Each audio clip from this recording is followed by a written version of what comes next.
நபிகள் நாயகம் உட்கார்ந்துருக்கிறார். அந்த சமயம் அங்க வர்றாங்க. அவங்க கையில திராட்சை பழ கொத்து அதை கொண்டுகிட்டு வந்து நபிகள் கிட்ட கொடுக்குறாங்க. சாப்பிடுங்க அப்படின்னு சொல்லி ரொம்ப அன்பா வேண்டிக்கிறாங்க. நபிகள் நாயகமும் ரொம்ப பிரியமா அதை வாங்கிட்டார். அதுக்கப்புறம் அதை சாப்பிட ஆரம்பிச்சார். நபிகள் நாயகம் மதீனாவில் தங்கி இருந்தப்போ இது மாதிரி நிறைய பேர் பழங்களையும் தின்பண்டங்களையும் கொண்டுகிட்டு வந்து கொடுக்கறது வழக்கம். நபிகள் நாயகம் என்ன பண்ணுவார்னா அதெல்லாம் வாங்குவார். உடனே பக்கத்தில் இருக்கிற தோழர்கள் எல்லாருக்கும் பகிர்ந்து கொடுப்பார், தானும் சாப்பிடுவார். இதுதான் எப்போதும் வழக்கம். ஆனால் இந்த தடவை என்னாச்சு தெரியுமா? அவர் அப்படி பண்ணல. ஒவ்வொரு பழமா எடுத்து தானே சாப்பிட்டுக்கிட்டு இருக்கிறார். அவர் விருப்பமா சாப்பிடுகிற காட்சியை ஆசை தீர பார்த்துக்கிட்டு இருந்தாங்க அந்த வயசான அம்மா, அந்த பழத்தை கொடுத்தவங்க. அவங்களுக்கு ரொம்ப மகிழ்ச்சியா இருந்தது, மன நிறைவா இருந்தது. நாம ஆசையா கொண்டுகிட்டு வந்து கொடுக்குற பழத்தை நபிகள் நாயகம் இவ்வளவு பிரியமா சாப்பிட்றாரு அப்படின்னு நினைச்சு ரொம்ப சந்தோஷப்பட்டாங்க. அதுக்கப்புறம் அங்க இருந்து அவங்க புறப்பட்டு போயிட்டாங்க. அந்த அம்மா போனதுக்கு அப்புறம் பக்கத்துல இருந்த தோழர்கள் பேச ஆரம்பிச்சாங்க. ஏன்னா அவங்களுக்கு சந்தேகம், இன்னைக்கு வித்தியாசமா நடந்துகிட்டாரே அப்படின்னு. அண்ணலே, எது உங்களுக்கு வந்தாலும் எங்க எல்லாருக்கும் கொடுத்துட்டு தான் நீங்க சாப்பிடுவீங்க. இன்னைக்கு மட்டும் நீங்க அப்படி செய்யலையே, எல்லா பழத்தையும் நீங்களே சாப்பிட்டீங்களே, அதுக்கு என்ன காரணம் அப்படின்னு கேட்டாங்க. இப்படி கேட்கறதுனால நாயகம் அதை தப்பா புரிஞ்சுக்க மாட்டார் அப்படிங்கிறது அவங்களுக்கு தெரியும். யாரும் எதையும் அவர்கிட்ட கேட்கலாம், அப்படி கேட்கறதுக்கு உரிமை உண்டு. இந்த ஜனநாயக முறைகளுக்கு அவர்கள் கொடுத்த மரியாதை இது. தோழர்களின் கேள்விக்கு நபிகள் பதில் சொல்ல ஆரம்பிச்சார். நண்பர்களே, அந்த அம்மா ரொம்ப பிரியமா அந்த பழங்களை என்கிட்ட கொண்டுகிட்டு வந்து கொடுத்தாங்க. முதல்ல ஒரு பழத்தை எடுத்து வாயில போட்டு பார்த்தேன், அது ரொம்ப புளிப்பா இருந்தது, சாப்பிட்றது ரொம்ப கஷ்டம். உங்ககிட்ட யாருக்காவது அதை கொடுத்துருந்தா அதுல வாயில போட்டதும் புளிப்பு தாங்காம முகம் சுழிச்சிருப்பீங்க. அதை அந்த அம்மா பார்த்துட்டாங்கன்னா வருத்தப்பட்டிருப்பாங்க. ஆசையா கொண்டுகிட்டு வந்து நமக்கு கொடுத்துருக்குறாங்க, அவங்க அன்பான மனசை நோகடிக்கிறதுக்கு நான் விருப்பப்படலை. அதனால முகம் சுழிக்காம சாப்பிடணுமேங்கிறதுக்காகத்தான் அந்த பழங்கள் பூராவே நானே சாப்பிட்டுட்டேன் அப்படின்னு புன்முறுவலோட பதில் சொன்னாராம் நபிகள் நாயகம். இன்னொருத்தர் மனசு புண்படக்கூடாதுங்கிறதுக்காக புளிப்பையும் இனிப்பா ஏற்றுக்கொள்ளுகிற பண்பாடு இருக்கு பாருங்க, அது ஒரு பெரிய நாகரிகம். அது எல்லாருக்கும் சுலபமா வந்துடாது. நல்லா இருக்கிற பழத்தையே என்ன இவ்வளவு மோசமா இருக்குன்னு சொல்லுகிறவர்கள் தான் நம்ம கிட்ட அதிகம். இந்த காலத்துல இல்வாழ்க்கையில இந்த நாகரிகத்தை சில பேர் கடைபிடிக்கிறது உண்டு. நல்லா இருக்க இல்லையோ முகம் சுளிக்காம சாப்பிடுவாங்க. ஏன்னு கேட்டா, எதுக்காக சார் வீண் வம்பு, ஏதோ நமக்குன்னு கொடுத்து வச்சது அவ்வளவுதான் அப்படின்னு நினைச்சுக்கிட்டு போக வேண்டியது தானே அப்படிம்பாங்க. இவங்கெல்லாம் கூட ஒரு விதத்துல பண்பாடு தெரிஞ்சவர்கள் தான். ஒரு ஆளு ஊரெல்லாம் சுத்தி விட்டு கடைசியில அழுத்து போய் ஒரு ஹோட்டலுக்குள்ள நுழைஞ்சானான். ரொம்ப களைப்பா இருந்தது அவனுக்கு. அதனால ரொம்ப களைப்படைஞ்சு போய் ஒரு நாற்காலியில போய் உட்காந்துருக்கிறான். இவனை பார்த்ததும் சர்வர் ஓடி வந்தார். சார் உங்களுக்கு என்ன வேணும்னு கேட்டார். எனக்கு தேவை 2 தோசையும் கொஞ்சம் அன்பான வார்த்தைகளும் அப்படின்னா. சர்வர் உள்ள போனார், 2 தோசையை கொண்டாந்து வச்சார். அன்பான வார்த்தை கேட்டனே அப்படின்னா இவன். சர்வர் ரொம்ப பணிவா குனிஞ்சு இவன் காதோரமா சொன்னார், ஐயா இந்த தோசையை சாப்பிட்றாதீங்க, புளிச்சு போன பழைய மாவு அப்படின்னார். இது பாருங்க, அன்பான வார்த்தையும் 2 தோசையும் கேட்டார், கொண்டாந்து கொடுத்துட்டார். இப்படி இருக்கிறவர்களும் இன்றைய மனிதர்கள்ல அதிகம். அதனால மனிதர்கள் ஒவ்வொருத்தரும் ஒவ்வொரு விதம். நம்ம கிட்ட பிரியமா நடந்துகிறவர்கள் மனம் கோணும்படி நாம் நடந்து கொள்ளக்கூடாது அப்படிங்கிறது தான் நபிகள் நாயகம் அவருடைய செயல் மூலமா நமக்கு உணர்த்தி இருக்கிற வாழ்வியல் உண்மை. ஒரே ஒரு ஊர்ல ஒரு ராஜா இருந்தார், ரொம்ப நல்லவர். ஒரு நாள் அரண்மனையில விசாரணை நடந்துகிட்டு இருக்குது. அதுல ஒரு வழக்கு. ஒரு விவசாயி வந்து புகார் கொடுக்குறார். என்ன புகார்னா, அவர் வயல்ல ஆடுகள் வந்து மேய்ஞ்சி பயிரை அழிச்சுட்டுது. நிறைய உழைச்சி செலவு பண்ணி பயிரை உண்டாக்கி வச்சிருந்தேன், எல்லாம் புழுக்குது. இனிமே நான் என்ன செய்யறது, நீங்க தான் சரியான தீர்ப்பு வழங்கணும் அப்படின்னார் அந்த விவசாயி. அந்த ஆடுகளுக்கு சொந்தக்காரர் யாருன்னு கண்டுபிடிச்சி அரண்மனைக்கு அழைச்சிட்டு வாங்கன்னு உத்தரவு போட்டார் ராஜா. சேவகர்கள் போனாங்க, ஆளை கண்டுபிடிச்சாங்க, கூப்பிட்டுக்கிட்டு அரண்மனைக்கு வந்துட்டாங்க. ராஜா விசாரணை பண்ணார். அப்புறம் விசாரித்து முடிச்சுவிட்டு தீர்ப்பு வழங்கினார். இந்த விவசாயி அடைந்திருக்கிற இழப்புக்கு ஈடாக உன்னுடைய ஆடுகளை அவங்ககிட்ட கொடுத்துட வேண்டியது அப்படின்னு சொல்லிவிட்டார். உன்கிட்ட இருக்கிற ஆடு பூரா அவன்கிட்ட கொடுத்துரு, அந்த ஆட்டுனால ஏற்பட்ட இழப்பு சரியா போகட்டும் அப்படின்னு தீர்ப்பு வழங்கிட்டார். அந்த மன்னருடைய மகன் இதை பார்த்துக்கிட்டே உட்காந்துருந்தான். இந்த தீர்ப்பை இன்னும் கூட சிறப்பாக வழங்கலாமே அப்படின்னு நினைச்சான். அப்பா கிட்ட சொன்னான். உடனே அந்த அரசர், சரி நீயே இதுக்கு சரியான தீர்ப்பு சொல்லு அப்படின்னார். அந்த இளவரசன் தீர்ப்பு சொல்றான். அவன் சொன்ன தீர்ப்பு என்னன்னா, உங்ககிட்ட இருக்கிற ஆடுகள் எல்லாத்தையும் 1 வருஷ காலத்துக்கு அந்த விவசாயிகிட்ட ஒப்படைச்சிட வேண்டியது.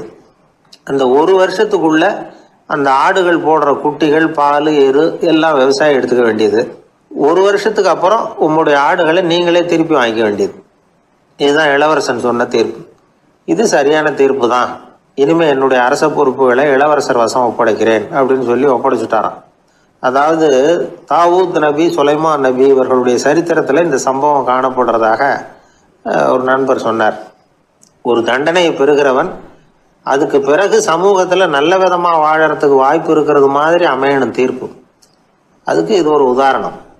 சில தீர்ப்புகள் எப்படி அமைஞ்சு விடுதுன்னா, ஒரு தண்டனையை அனுபவித்து முடித்தவன் அதுக்கப்புறம் இந்த சமூகத்தில் நல்லவனாக வாழறதுக்கு நினைச்சா கூட அதுக்கு தகுதி இல்லாதவன் அப்படிங்கிற அளவுக்கு சூழ்நிலை அமைஞ்சிருது. இது சிந்திக்க வேண்டிய ஒரு செய்தி. இன்னொரு ஊரில் ஒரு ராஜா இருந்தார். அவர் ஒரு நாள் ஒரு போட்டி வச்சார். என்ன போட்டின்னா, அரண்மனை வாசலில் ஒரு பெரிய நீச்சல் குளம், அதில் நிறைய விஷப்பாம்புகள். எந்த இளைஞன் துணிச்சலாக அதில் நீச்சல் குளத்தில் குதித்து நீந்தி கரையேறி வர்றானோ அவனுக்கு 100 ஏக்கர் நிலம் பரிசாக வழங்கப்படும். அது வேணாம்னா 1000 ஆடுகள் பரிசாக வழங்கப்படும். அதுவும் வேணான்னா என்னுடைய மகளை கல்யாணம் பண்ணிக்கலாம். இதுதான் மன்னருடைய அறிவிப்பு. பரிசுலாம் நல்லா தான் இருக்குது. இருந்தாலும் பாம்புகள் உள்ள குளம்ங்கிறது நல்லா இல்லையே. அதனால் யாரும் அதில் குதித்து நீஞ்சறதுக்கு முன் வரல. இருந்தாலும் திடீர்னு ஒரு இளைஞன் அந்த நீச்சல் குளத்தில் குதிச்சான். நீந்தனா ஒரு வழியாக கரையேறி வந்துட்டான். மன்னருக்கு ரொம்ப மகிழ்ச்சி. நீ தான் தைரியமான இளைஞன், வா இப்படின்னு கூப்பிட்டார். கிட்ட வந்தான். அந்த இளைஞன் தண்ணீர் சொட்ட சொட்ட வந்து நிற்கிறான். சரி, உனக்கு 100 ஏக்கர் நிலம் வேணுமான்னு கேட்குறார். வேண்டாங்கிறான். சரி, அப்படின்னா 1000 ஆடுகள் வேணுமான்னு கேட்குறார். அதுவும் வேணாங்கிறான். ஓ, அப்படின்னா என் பொண்ணை கல்யாணம் பண்ணிக்கிறியா அப்படின்னு கேட்குறாரு. அதுவும் வேணாங்கிறான். ராஜாவுக்கு ஒன்றும் புரியல. அப்படின்னா உனக்கு என்னதான் வேணும் அப்படிங்கிறார். என்னை பிடிச்சி இந்த குளத்துல தள்ளி விட்டவன் யாருங்கிறது எனக்கு தெரியணும் அப்படின்னா.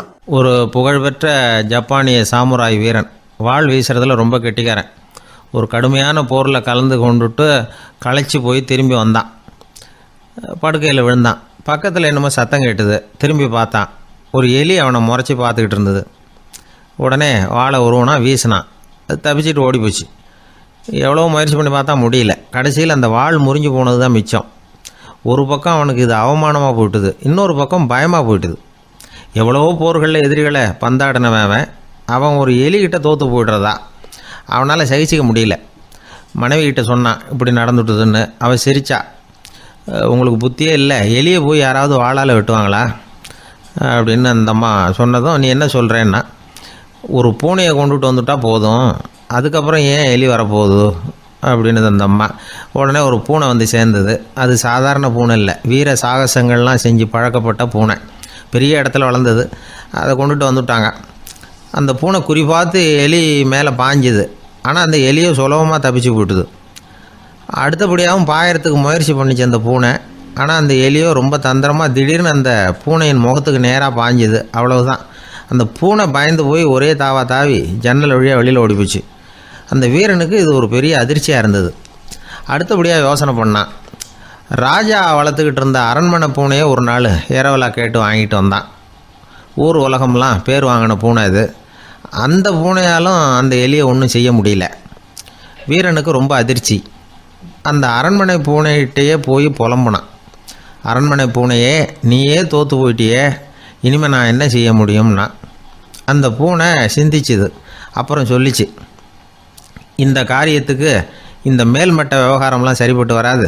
சாதாரண வீட்டு பூனை கிடச்சிதுன்னா அதை கொண்டுகிட்டு வந்து விட்டுப்பார் அப்படின்னுது. சாதாரண பூனையால் என்ன செஞ்சிட முடியும்னா இவன் நம்பிக்கை இல்லாமல். இப்போ அந்த அரண்மனை பூனை சொல்லிச்சு, பெரிய வீட்டு பூனையெல்லாம் நல்லா சாப்பிட்டு தூங்கி பழக்கப்பட்டிருக்கோம். அதுக்கெல்லாம் ராஜதந்திரம் தெரியும், ஆனால் எலி பிடிக்க தெரியாது. அதுக்கான வளர்ப்பும் இல்லை, பயிற்சியும் இல்லை. ஏன்னா அதுக்கெல்லாம் பசி கிடையாது. சாதாரண வீட்டு பூனை அப்படி இல்லை, பசிக்கு ஆகாரம் தேடி அலையும், எலிகளை பிடிச்சி சாப்பிட்டுட்டு தான் உயிர் வாழும். அதனால் அதுகளுக்கு எலியை பிடிக்கிற எல்லா உத்திகளும் தெரியும், எங்களுக்கு தெரியாது அப்படின்னுது. அது சரியே, அதுவும் பூனை தான், நீயும் பூனை தான், அதால் முடிகிற காரியம் ஏன் உன்னால் முடியல அப்படின்னு கேட்டான் இவன். இதுக்கு அந்த பூனை சொல்லிச்சு, இதே கேள்வியை நானும் கேட்டேன், உன்னுடைய தந்திர முறை என்னன்னு கேட்டேன். அதுக்கு பதில் சொல்லாமல் படுத்து தூங்கி போச்சு. அதை மறுபடியும் எழுப்பி கேட்டேன், அதுக்கு கோவம் வந்துட்டுது. இதில் என்ன தந்திர முறை வேண்டியிருக்கு, நான் ஒரு பூனை அவ்வளவுதான்.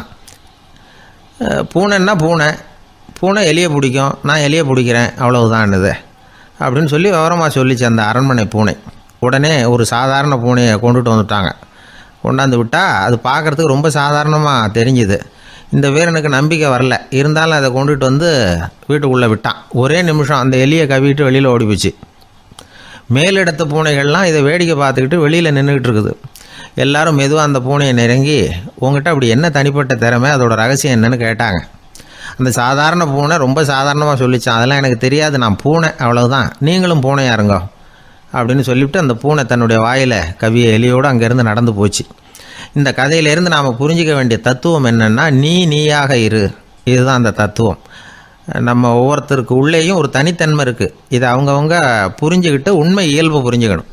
நம்முடைய இயல்பு என்னங்கிறது நமக்கு தெரியணும். அதை கண்டுபிடிக்கிறது தான் உண்மையான கலை. ஒரு பெரிய மனுஷன் வாயை அகலமாக திறந்து வச்சுட்டு தூங்கிட்டு இருந்தான். உடனே ஒரு எலி உள்ளே பூந்துட்டு தான். வீட்டு வேலையாள் டாக்டருக்கு ஃபோன் பண்ணான், எங்கள் முதலாளி வாய்க்குள்ளே ஒரு எலி பூந்துட்டுது டாக்டர் அப்படின்னா. நான் உடனே புறப்பட்டு வரேன், அதுக்கு முன்னாடி நீ ஒரு ரொட்டி துண்டை எடுத்து ஒரு வாய்க்கு முன்னாடி காட்டு, உள்ளே போன எலி வெளியில் வந்துடும்னார் டாக்டர். சரின்னு சொல்லிவிட்டான். கொஞ்ச நேரத்தில் டாக்டர் அங்கே போய் சேர்ந்தார். அப்போ வேலைக்காரன் ஒரு பெரிய மீனை அவர் வாய்க்கு நேராக இப்படியும் இப்படியும் ஆட்டிக்கிட்டு இருந்தான். நான் ரொட்டி துண்டை தானே காட்ட சொன்னேன்னார் டாக்டர். அவன் சொன்னான், எலியை வெளியில் கொண்டுட்டு வர்றதுக்கு ரொட்டி துண்டை காட்ட சொன்னீங்க டாக்டர், அதுக்கப்புறம் அந்த எலியை துரத்திக்கிட்டு ஒரு பூனை உள்ளே போயிருக்கு, அதுக்காக தான் இந்த மீனை காட்டிக்கிட்டு இருக்கேன் நானா. இது எதுக்குன்னா, இப்படி வேடிக்கையாக சொல்கிறது, பூனை பூனையாக இருக்க வேண்டும், எலி எலியாக இருக்க வேண்டும், மனுஷன் மனுஷனாக இருக்க வேண்டும் அப்படிங்கிறத புரிஞ்சுக்கிறது. நாம இருக்கிற வரை வெற்றி நிச்சயம். உழைப்பும் நேர்மையும் உயர்வதற்கு வழிகள். அதை விட்டுட்டு உட்கார்ந்த இடத்துல இருந்துகிட்டே உயர போகணும் அப்படின்னு ஆசை கற்பனை பண்றாங்க. அந்த கற்பனையிலேயே பாதி வாழ்க்கை ஓடி போடுது. உழைப்புங்கிற வழியையும் நேர்மைங்கிற வழியையும் ஒதுக்கி விட்டு குறுக்கு வழியில ஓட நினைக்கிறவங்க குப்புற விழுந்து விடுறாங்க. எந்த தொழிலை நாம செய்தாலும் சரி, அந்த தொழிலுக்குரிய பெருமையை நாம புரிஞ்சுக்கிட்டு அதுல ஈடுபடணும். அப்படி இல்லாம, என்ன சார் பொழப்புது, இந்த தொழிலை மனுஷன் செய்வானா அப்படி புலம்பிக்கிட்டே இந்த தொழிலையே செஞ்சுக்கிட்டு இருக்கிறவங்க நம்மள பல பேர் உண்டு. செய்யும் தொழிலே தெய்வம் அப்படின்னு சொல்றாங்கல்ல, அப்படி சொல்றது எதுக்காக? அந்த அளவுக்கு அதுல ஒரு ஈடுபாடு வேணுங்கிறதுக்காகத்தான். ஒரு பெரிய மலைப்பகுதி, அந்த மலை அடிவாரத்துல ஒரு சிற்பி உட்காந்து ஒரு சிலையை வடிச்சுக்கிட்டு இருக்கிறான். கையில ஒரு சின்ன உளிய வச்சுக்கிட்டு ஒரு பெரிய கருங்கல் பாறையை கொஞ்சம் கொஞ்சமா உடைச்சுக்கிட்டு இருக்கான். ஒரு சிற்பத்தை வடிக்கிறதுங்கிறது அவ்வளவு உன்னதமான ஒரு தொழிலா? எல்லாராலையும் முடியுமா அது? அப்படி இருந்தும் அந்த சிற்பிக்கு மன நிறைவில்லை. அவன் நினைக்கிறான், இந்த கடுமையான வெயில்ல உட்கார்ந்து வேலை செய்யறது எவ்வளவு கஷ்டம். நாம ஒரு சிற்பியா இருக்கிறதுனால தானே சூரியன் கடுமையான வெப்ப கதிர்களை நம்ம மேல வீசுறான். நாமளே அந்த சூரியனா இருந்துட்டா இந்த கஷ்டம் இருக்காதே. நம்மளை கஷ்டப்படுத்துறவன் நம்மளை விட வலிமை உள்ளவன், அதனால நாம அவனா மாறி விடுறதுதான் நல்லது அப்படின்னு அந்த சிற்பி யோசனை பண்ணான். அவன் எண்ணம் உடனே நிறைவேறிட்டுது. இயற்கைங்கிற மாபெரும் சக்தி அவனை ஒரு சூரியனா மாத்தி விட்டது. சிற்பி இப்போ ஒரு சூரியனா மாறினான். இனிமே இந்த உலகத்துல நம்மளை விட வலிமை உள்ளவன் வேற யாரும் கிடையாது அப்படின்னு நினைக்க ஆரம்பிச்சுட்டான். அவனுக்கு மகிழ்ச்சியா இருந்தது. அந்த மகிழ்ச்சி அதிக நேரம் நீடிக்கல. ஏன்னா கொஞ்ச நேரத்துல ஆகாயத்துல கரிய மழை மேகங்கள் அப்படியே சூழ்ந்து வந்தது. சூழ்ந்து வந்த மேகங்கள் சூரியனை மறைக்க ஆரம்பிச்சது. இப்போ சூரியனா இருந்த அந்த சிற்பி நினைச்சு பாக்குறான், என்ன இது, என்னையே இந்த மேகம் மூடி மறைக்குதுன்னா அது என்னை விட பெரிய ஆளாதான் இருக்கணும். அதனால இனிமே நாம சூரியனா இருக்கக்கூடாது, நாம மேகமா தான் இருக்கணும், அதுதான் கௌரவம் அப்படின்னு நினைக்க ஆரம்பிச்சிட்டான். இப்பவும் பாருங்க, இயற்கை அவனுடைய ஆசையை நிறைவேற்றி வச்சது. சூரியனா இருந்த சிற்பி மேகமா மாறினான். வான வீதியில அப்படியே உல்லாசமா வர ஆரம்பிச்சான்.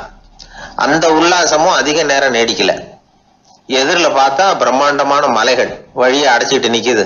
வேகமா வந்த மேகம் மலையில மோதிக்கிட்டுது. அந்த மலையை தாண்டி அப்பால செல்ல முடியல. இப்போ அந்த மேகம் நினைக்குது, நாம எந்த தடையும் இல்லாம அந்த இடத்துல மிதந்து வர்றோம், நம்மையே போக விடாம தடுக்குதுன்னா அந்த மலைக்கு எப்பேற்பட்ட வலிமை இருக்கணும். இனிமேலும் நாம மேகமா இருந்து பிரயோஜனம் இல்லை, இருந்தா மலையா இருக்கணும், அதுதான் பெருமை அப்படின்னு நினைக்க ஆரம்பிச்சான். இப்பவும் பாருங்க, இயற்கை அவனுடைய ஆசையை நிறைவேற்றி வச்சது. மேகமா இருந்த சிற்பி மலையா மாறினான். பெரிய மலை பூமிக்கும் வானத்துக்குமா நின்றுகிட்டு இருக்கு. இனிமே நமக்கு எந்த கவலை இல்லை அப்படின்னு நினைச்சது அந்த மலை. இப்படி நினைச்சுக்கிட்டு இருந்த வேளையில அந்த மலையோட காலடியில அடிவாரத்துல ஏதோ சத்தம் கேட்டுது. என்ன சத்தம் இது அப்படின்னு சொல்லி அந்த மலை மெதுவா குனிஞ்சு பார்த்துதான். பார்த்தா அங்க ஒரு மனுஷன் தன்னுடைய கையில உளிய வச்சுக்கிட்டு மலையை கொத்திக்கிட்டு இருக்கிறான். ஏதோ ஒரு சிற்பத்தை வடிக்கிறதுக்காக அவன் முயற்சி பண்ணிட்டு இருக்கிறான். இப்போ அந்த மலை நினைச்சுதான், மலையே ஒருத்தன் உடைக்கிறான்னா அவன் எப்பேற்பட்ட வலிமை உள்ளவனா இருக்கணும், இனிமேலும் மலையா இருந்து பிரயோஜனம் இல்லை, மனுஷனா மாறணும், அதுதான் சரி அப்படின்னு நினைச்சுதான். அந்த வினாடியே அந்த மலை ஒரு மனுஷனா மாறிச்சு. அவன் கையில ஒரு உளி, பழையபடியே ஒரு கருங்கல் பாறையை கொத்த ஆரம்பிச்சான். அந்த ஆள் பழைய நிலைமைக்கு வந்துட்டான். இந்த கதையிலிருந்து நாம தெரிஞ்சுக்க வேண்டியது என்னன்னா, தன்னுடைய உண்மையான பலம் என்னங்கிறது தெரியாமலே தாவி தாவி தடுமாறிக்கிட்டு இருக்கிறான் மனுஷன் அப்படிங்கிறது தான். இனிமேலாவது அதை புரிஞ்சுக்கணும், புரிஞ்சுக்கிட்டு புறப்படணும் வாழ்க்கையில வெற்றி பெறறதுக்கு. ஒரு குடும்ப தலைவருக்கு விபரீதமா ஒரு ஆசை வந்துதான். அதாவது ஒரு நாள் பூராவும் புடவை கட்டிக்கிட்டு மனைவி செய்கிற வீட்டு வேலைகள், சமையல் வேலைகள் எல்லாத்தையும் தானே செய்யணும், மனைவிக்கு ஆண் வேஷம் போட்டு ஆபீஸுக்கு அனுப்பி வச்சுடணும் அப்படின்னு ஆசைப்பட்டான். இதுதான் அந்த ஆசை. அதே மாதிரி செஞ்சான். பெண் வேஷத்துல சமையல் பண்ணிட்டு இருந்தான். இருட்டி விட்டுது. இந்த சமயத்துல வாசல் கதவு தட்டப்படுற சத்தம் கேட்டுது. ஓடி போய் திறந்தான். பக்கத்து வீட்டு அம்மா கிடுகிடுன்னு உள்ள வந்துட்டாங்க, காப்பி பொடியோ ஏதோ வாங்கறதுக்கு. இவன் பயந்து போய், கமலாம்மா, நான் சுசீலா இல்ல, சுசீலாவோட புருஷன், பெண் வேஷத்துல இருக்கிறேன், சும்மா ஒரு சேஞ்சுக்காக அப்படின்னா. உடனே அந்த அம்மா கிட்ட பயப்படாத, நானும் கமலா இல்ல, கமலாவோட புருஷன், இதுவும் சும்மா ஒரு சேஞ்சுக்காகத்தான் அப்படின்னானா. இப்படி வாழ்க்கைய விபரீதமா நினைச்சுக்கிட்டு வேற வேற கற்பனைகள்ல வீணாக்கிக்கிட்டு இருக்கிறவங்க தான் ரொம்ப அதிகம். நாம அதுவா மாறணும்னு நினைக்கிறது தப்பு, நாம இருக்கணும் அப்படின்னு நினைக்கிறது தான் உண்மை, அதுதான் சரி. அந்த சிற்பி என்னென்னோ கற்பனை பண்ணி கடைசியில மறுபடியும் சிற்பியாகவே சேர்ந்தான் பாருங்க.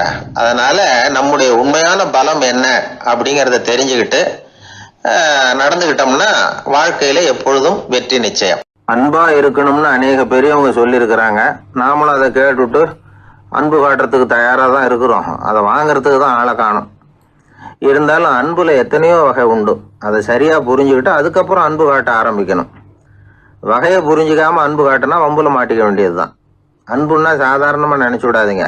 அதுல எவ்வளவு விதம் தெரியுமா? இரக்கம், கருணை, காருண்யம், பந்துத்துவம், பட்சம், பாசம், நேசம், விசுவாசம், அபிமானம், காதல், பக்தி, இப்படி பல விதமா அதை பத்தி சொல்லி வச்சிருக்கிறாங்க பெரியவங்க. இந்த வார்த்தைகள்லாம் நாம கேள்விப்பட்டது தான். இருந்தாலும் அதுகளுக்குள்ள என்ன வித்தியாசம்னு கேட்டா சரியா சொல்ல தெரியாது. அதனால இந்த வார்த்தைகளுக்கெல்லாம் பெரியவங்க என்ன விளக்கம் சொல்றாங்கன்னு இப்போ பார்க்கலாம். எளியவர்கள் மேல செலுத்துற அன்பு இருக்கு பாருங்க, அதுக்கு இரக்கம்னு பேரு. அறிவு பலம், சரீர பலம், இது ரெண்டும் இல்லாதவங்க மேல, அதாவது வலிமையற்றவர்கள் மேல செலுத்துற அன்பு இருக்கு பாருங்க, அதுதான் கருணை. எறும்புல இருந்து யானை வரைக்கும் சகல ஜீவராசிகள் மேலேயும் காட்டுற அன்புக்கு காருண்யம்னு பேரு, ஜீவகாருண்யம். சிவி சக்கரவர்த்தி காட்டின அன்பு இந்த ரகம். உறவினர்கள், சொந்தக்காரங்க, அவங்க வசதியா இருந்தாலும் வறுமையில இருந்தாலும் வித்தியாசம் இல்லாம காட்டுற அன்பு இருக்கு பாருங்க, அதுக்கு பேரு பந்துத்துவம்.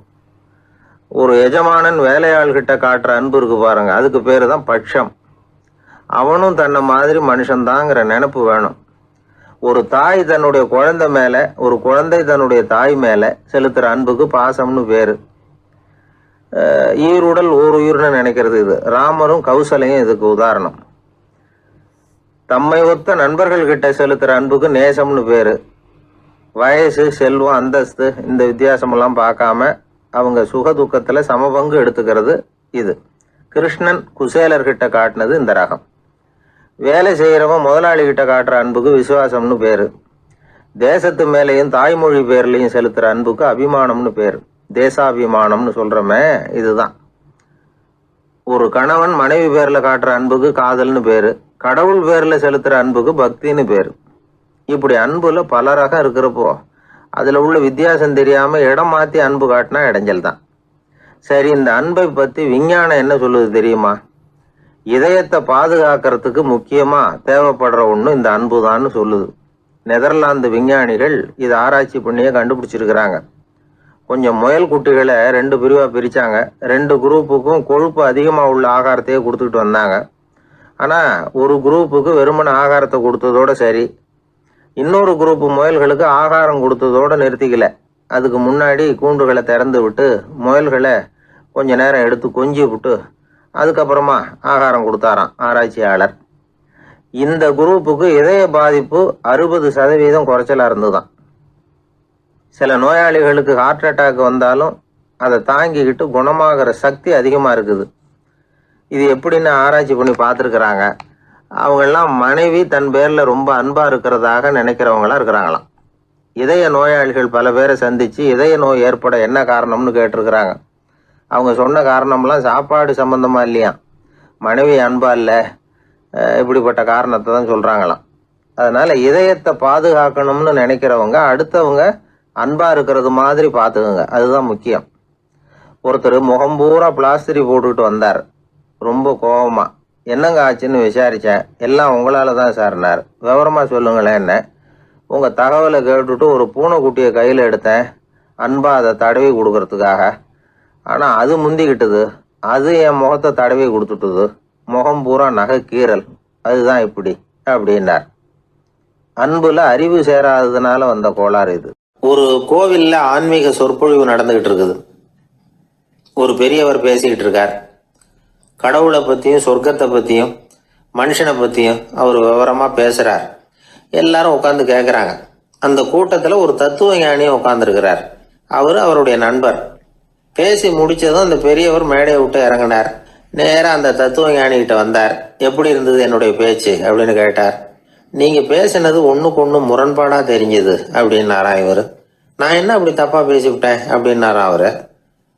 கடவுளை நம்புகிறவன் சொர்க்கத்துக்கு போவான்னு சொன்னீங்க, அப்புறம் நல்ல விதமாக வாழறவன் சொர்க்கத்துக்கு போவான்னு சொன்னீங்க அப்படின்னாராம். இதில் என்ன முரண்பாடுன்னு கேட்டிருக்காரு அவர்.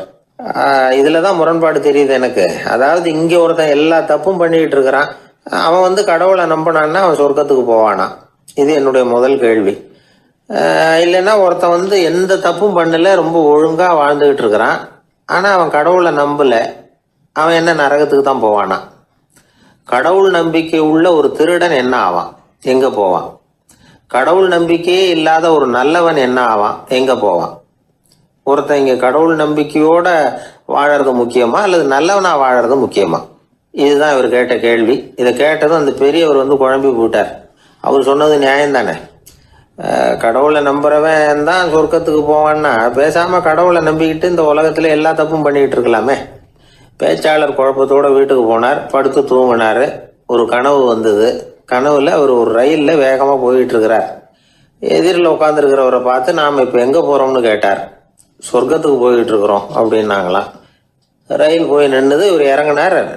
இங்கே கௌதம புத்தர் இருப்பார், சாக்ரட்டிஸ் இருப்பார், அவங்கள பார்க்கறதுக்கு ஒரு நல்ல வாய்ப்பு அப்படின்னு நினச்சிக்கிட்டே அங்கேயும் இங்கேயும் பார்த்தார்.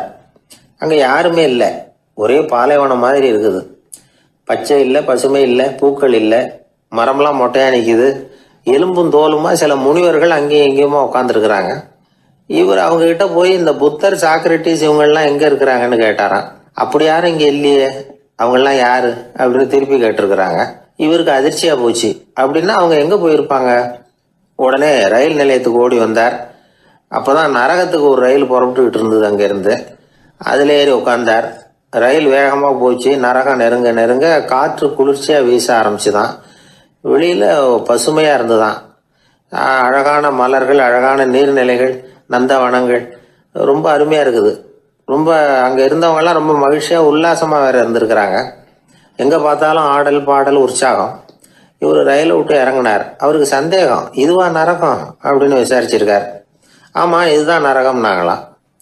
எனக்கு ஒரு சந்தேகம் இருக்காரு. என்னன்னு கேட்டிருக்காங்க. கௌதம புத்தரும் சாக்ரட்டிஸும் லாவோஸும் இவங்க மாதிரி இன்னும் பல பேரும் கடவுள் நம்பிக்கை இல்லாதவங்க அவங்கெல்லாம் இங்கே இருக்கிறாங்களா அப்படிங்கிறது தான் என்னுடைய சந்தேகம் அப்படின்னாரா. இப்போ அவங்க சொல்லியிருக்கிறாங்க, இப்போ நீங்கள் பார்க்குறீங்களே பசுமையும் பச்சை பயிர்களும் ஆடல் பாடல்களும் அழகிய மலர்களும், இது எல்லாமே கௌதம புத்தரும் சாக்ரட்டிஸும் அது மாதிரி மகான்களும் இங்கே வர ஆரம்பித்த பிறகு தான் உண்டாக ஆரம்பிச்சது. இந்த பிரதேசத்தை அவங்க வந்து அப்படியே மாற்றிவிட்டாங்க. இப்போலாம் இங்கே இருக்கிறவங்க யாரும் சொர்க்கத்துக்கு போகிறதுக்கே ஆசைப்படுறதில்ல அப்படின்னாங்களாம். இந்த அதிர்ச்சியிலேயே அந்த பெரியவர் கனவு கலைஞ்சி முழிச்சுக்கிட்டார். இதில் இருக்கிற கருத்து என்னன்னா, நல்லவர்கள் எங்கே இருக்கிறாங்களோ அந்த இடத்துக்கு பேர் தான் சொர்க்கம். சொர்க்கம் நரகம்ங்கிறதெல்லாம் ஆன்மீக பண்புகள், அவ்வளவுதான். ஒரு ஊரில் 2 இணைபிரியாத நண்பர்கள். ஒருத்தன் கேட்டான், இப்போ கடவுள் நம்ம முன்னாடி வந்து உங்கள் 2 பேரில் யாராவது ஒருத்தர் மட்டும் என்னோட சொர்க்கத்துக்கு வரலாம் அப்படின்னு கூப்பிட்டா நீ என்ன சொல்லுவேன்னு கேட்டானா.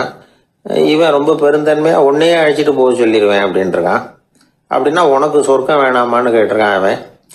நீ என்னை விட்டுட்டு போனாவே அப்புறம் இந்த பூலோகமே எனக்கு சொர்க்கம் தாண்டா அப்படின்னு நானா இவன். வாயில கொழுப்பு இருந்தாலும் பரவாயில்ல சார், எப்படியாவது ஒரு வழியா சமாளிச்சுக்கலாம். ஆனா வயத்துல மட்டும் கொழுப்பு இருக்கக்கூடாது சார். அப்படி இருந்தா அதான் அலட்சியமாகவும் விட்டுறக்கூடாது சார் அப்படின்னு ஒருத்தர் சொல்லிட்டு வந்தார். அதுக்கப்புறம் தான் அவர்கிட்ட பேசி பல விவரங்களை தெரிஞ்சுக்க முடிஞ்சுது. சில பேர் சொல்லுவாங்க, எனக்கு தொந்தி கிடையாது சார், வேணும்னா என் வயத்தை அழுத்தி பாருங்க, கல் மாதிரி இருக்கும்பாங்க. வயிறு கல் மாதிரி இருந்தால் உள்ள கொழுப்பு இல்லைன்னு நினச்சிடக்கூடாது. வயிற்று தசைக்கு அடியில் உள்ள கொழுப்பு சில வாத்தியங்களில் இருக்குமே நரம்பு, அது மாதிரி டைட்டாக இழுத்துக்கிட்டு இருக்குன்னு அர்த்தம். அதனால் தொட்டு பார்த்தா கல் மாதிரி தான் இருக்கும், இருந்தாலும் தொந்தி தான். வயிற்றில் கொழுப்பு அதிகமாக இருக்கிறது சங்கடம் தான். அதனால் கொலஸ்ட்ரால் அளவு அதிகமாகும்.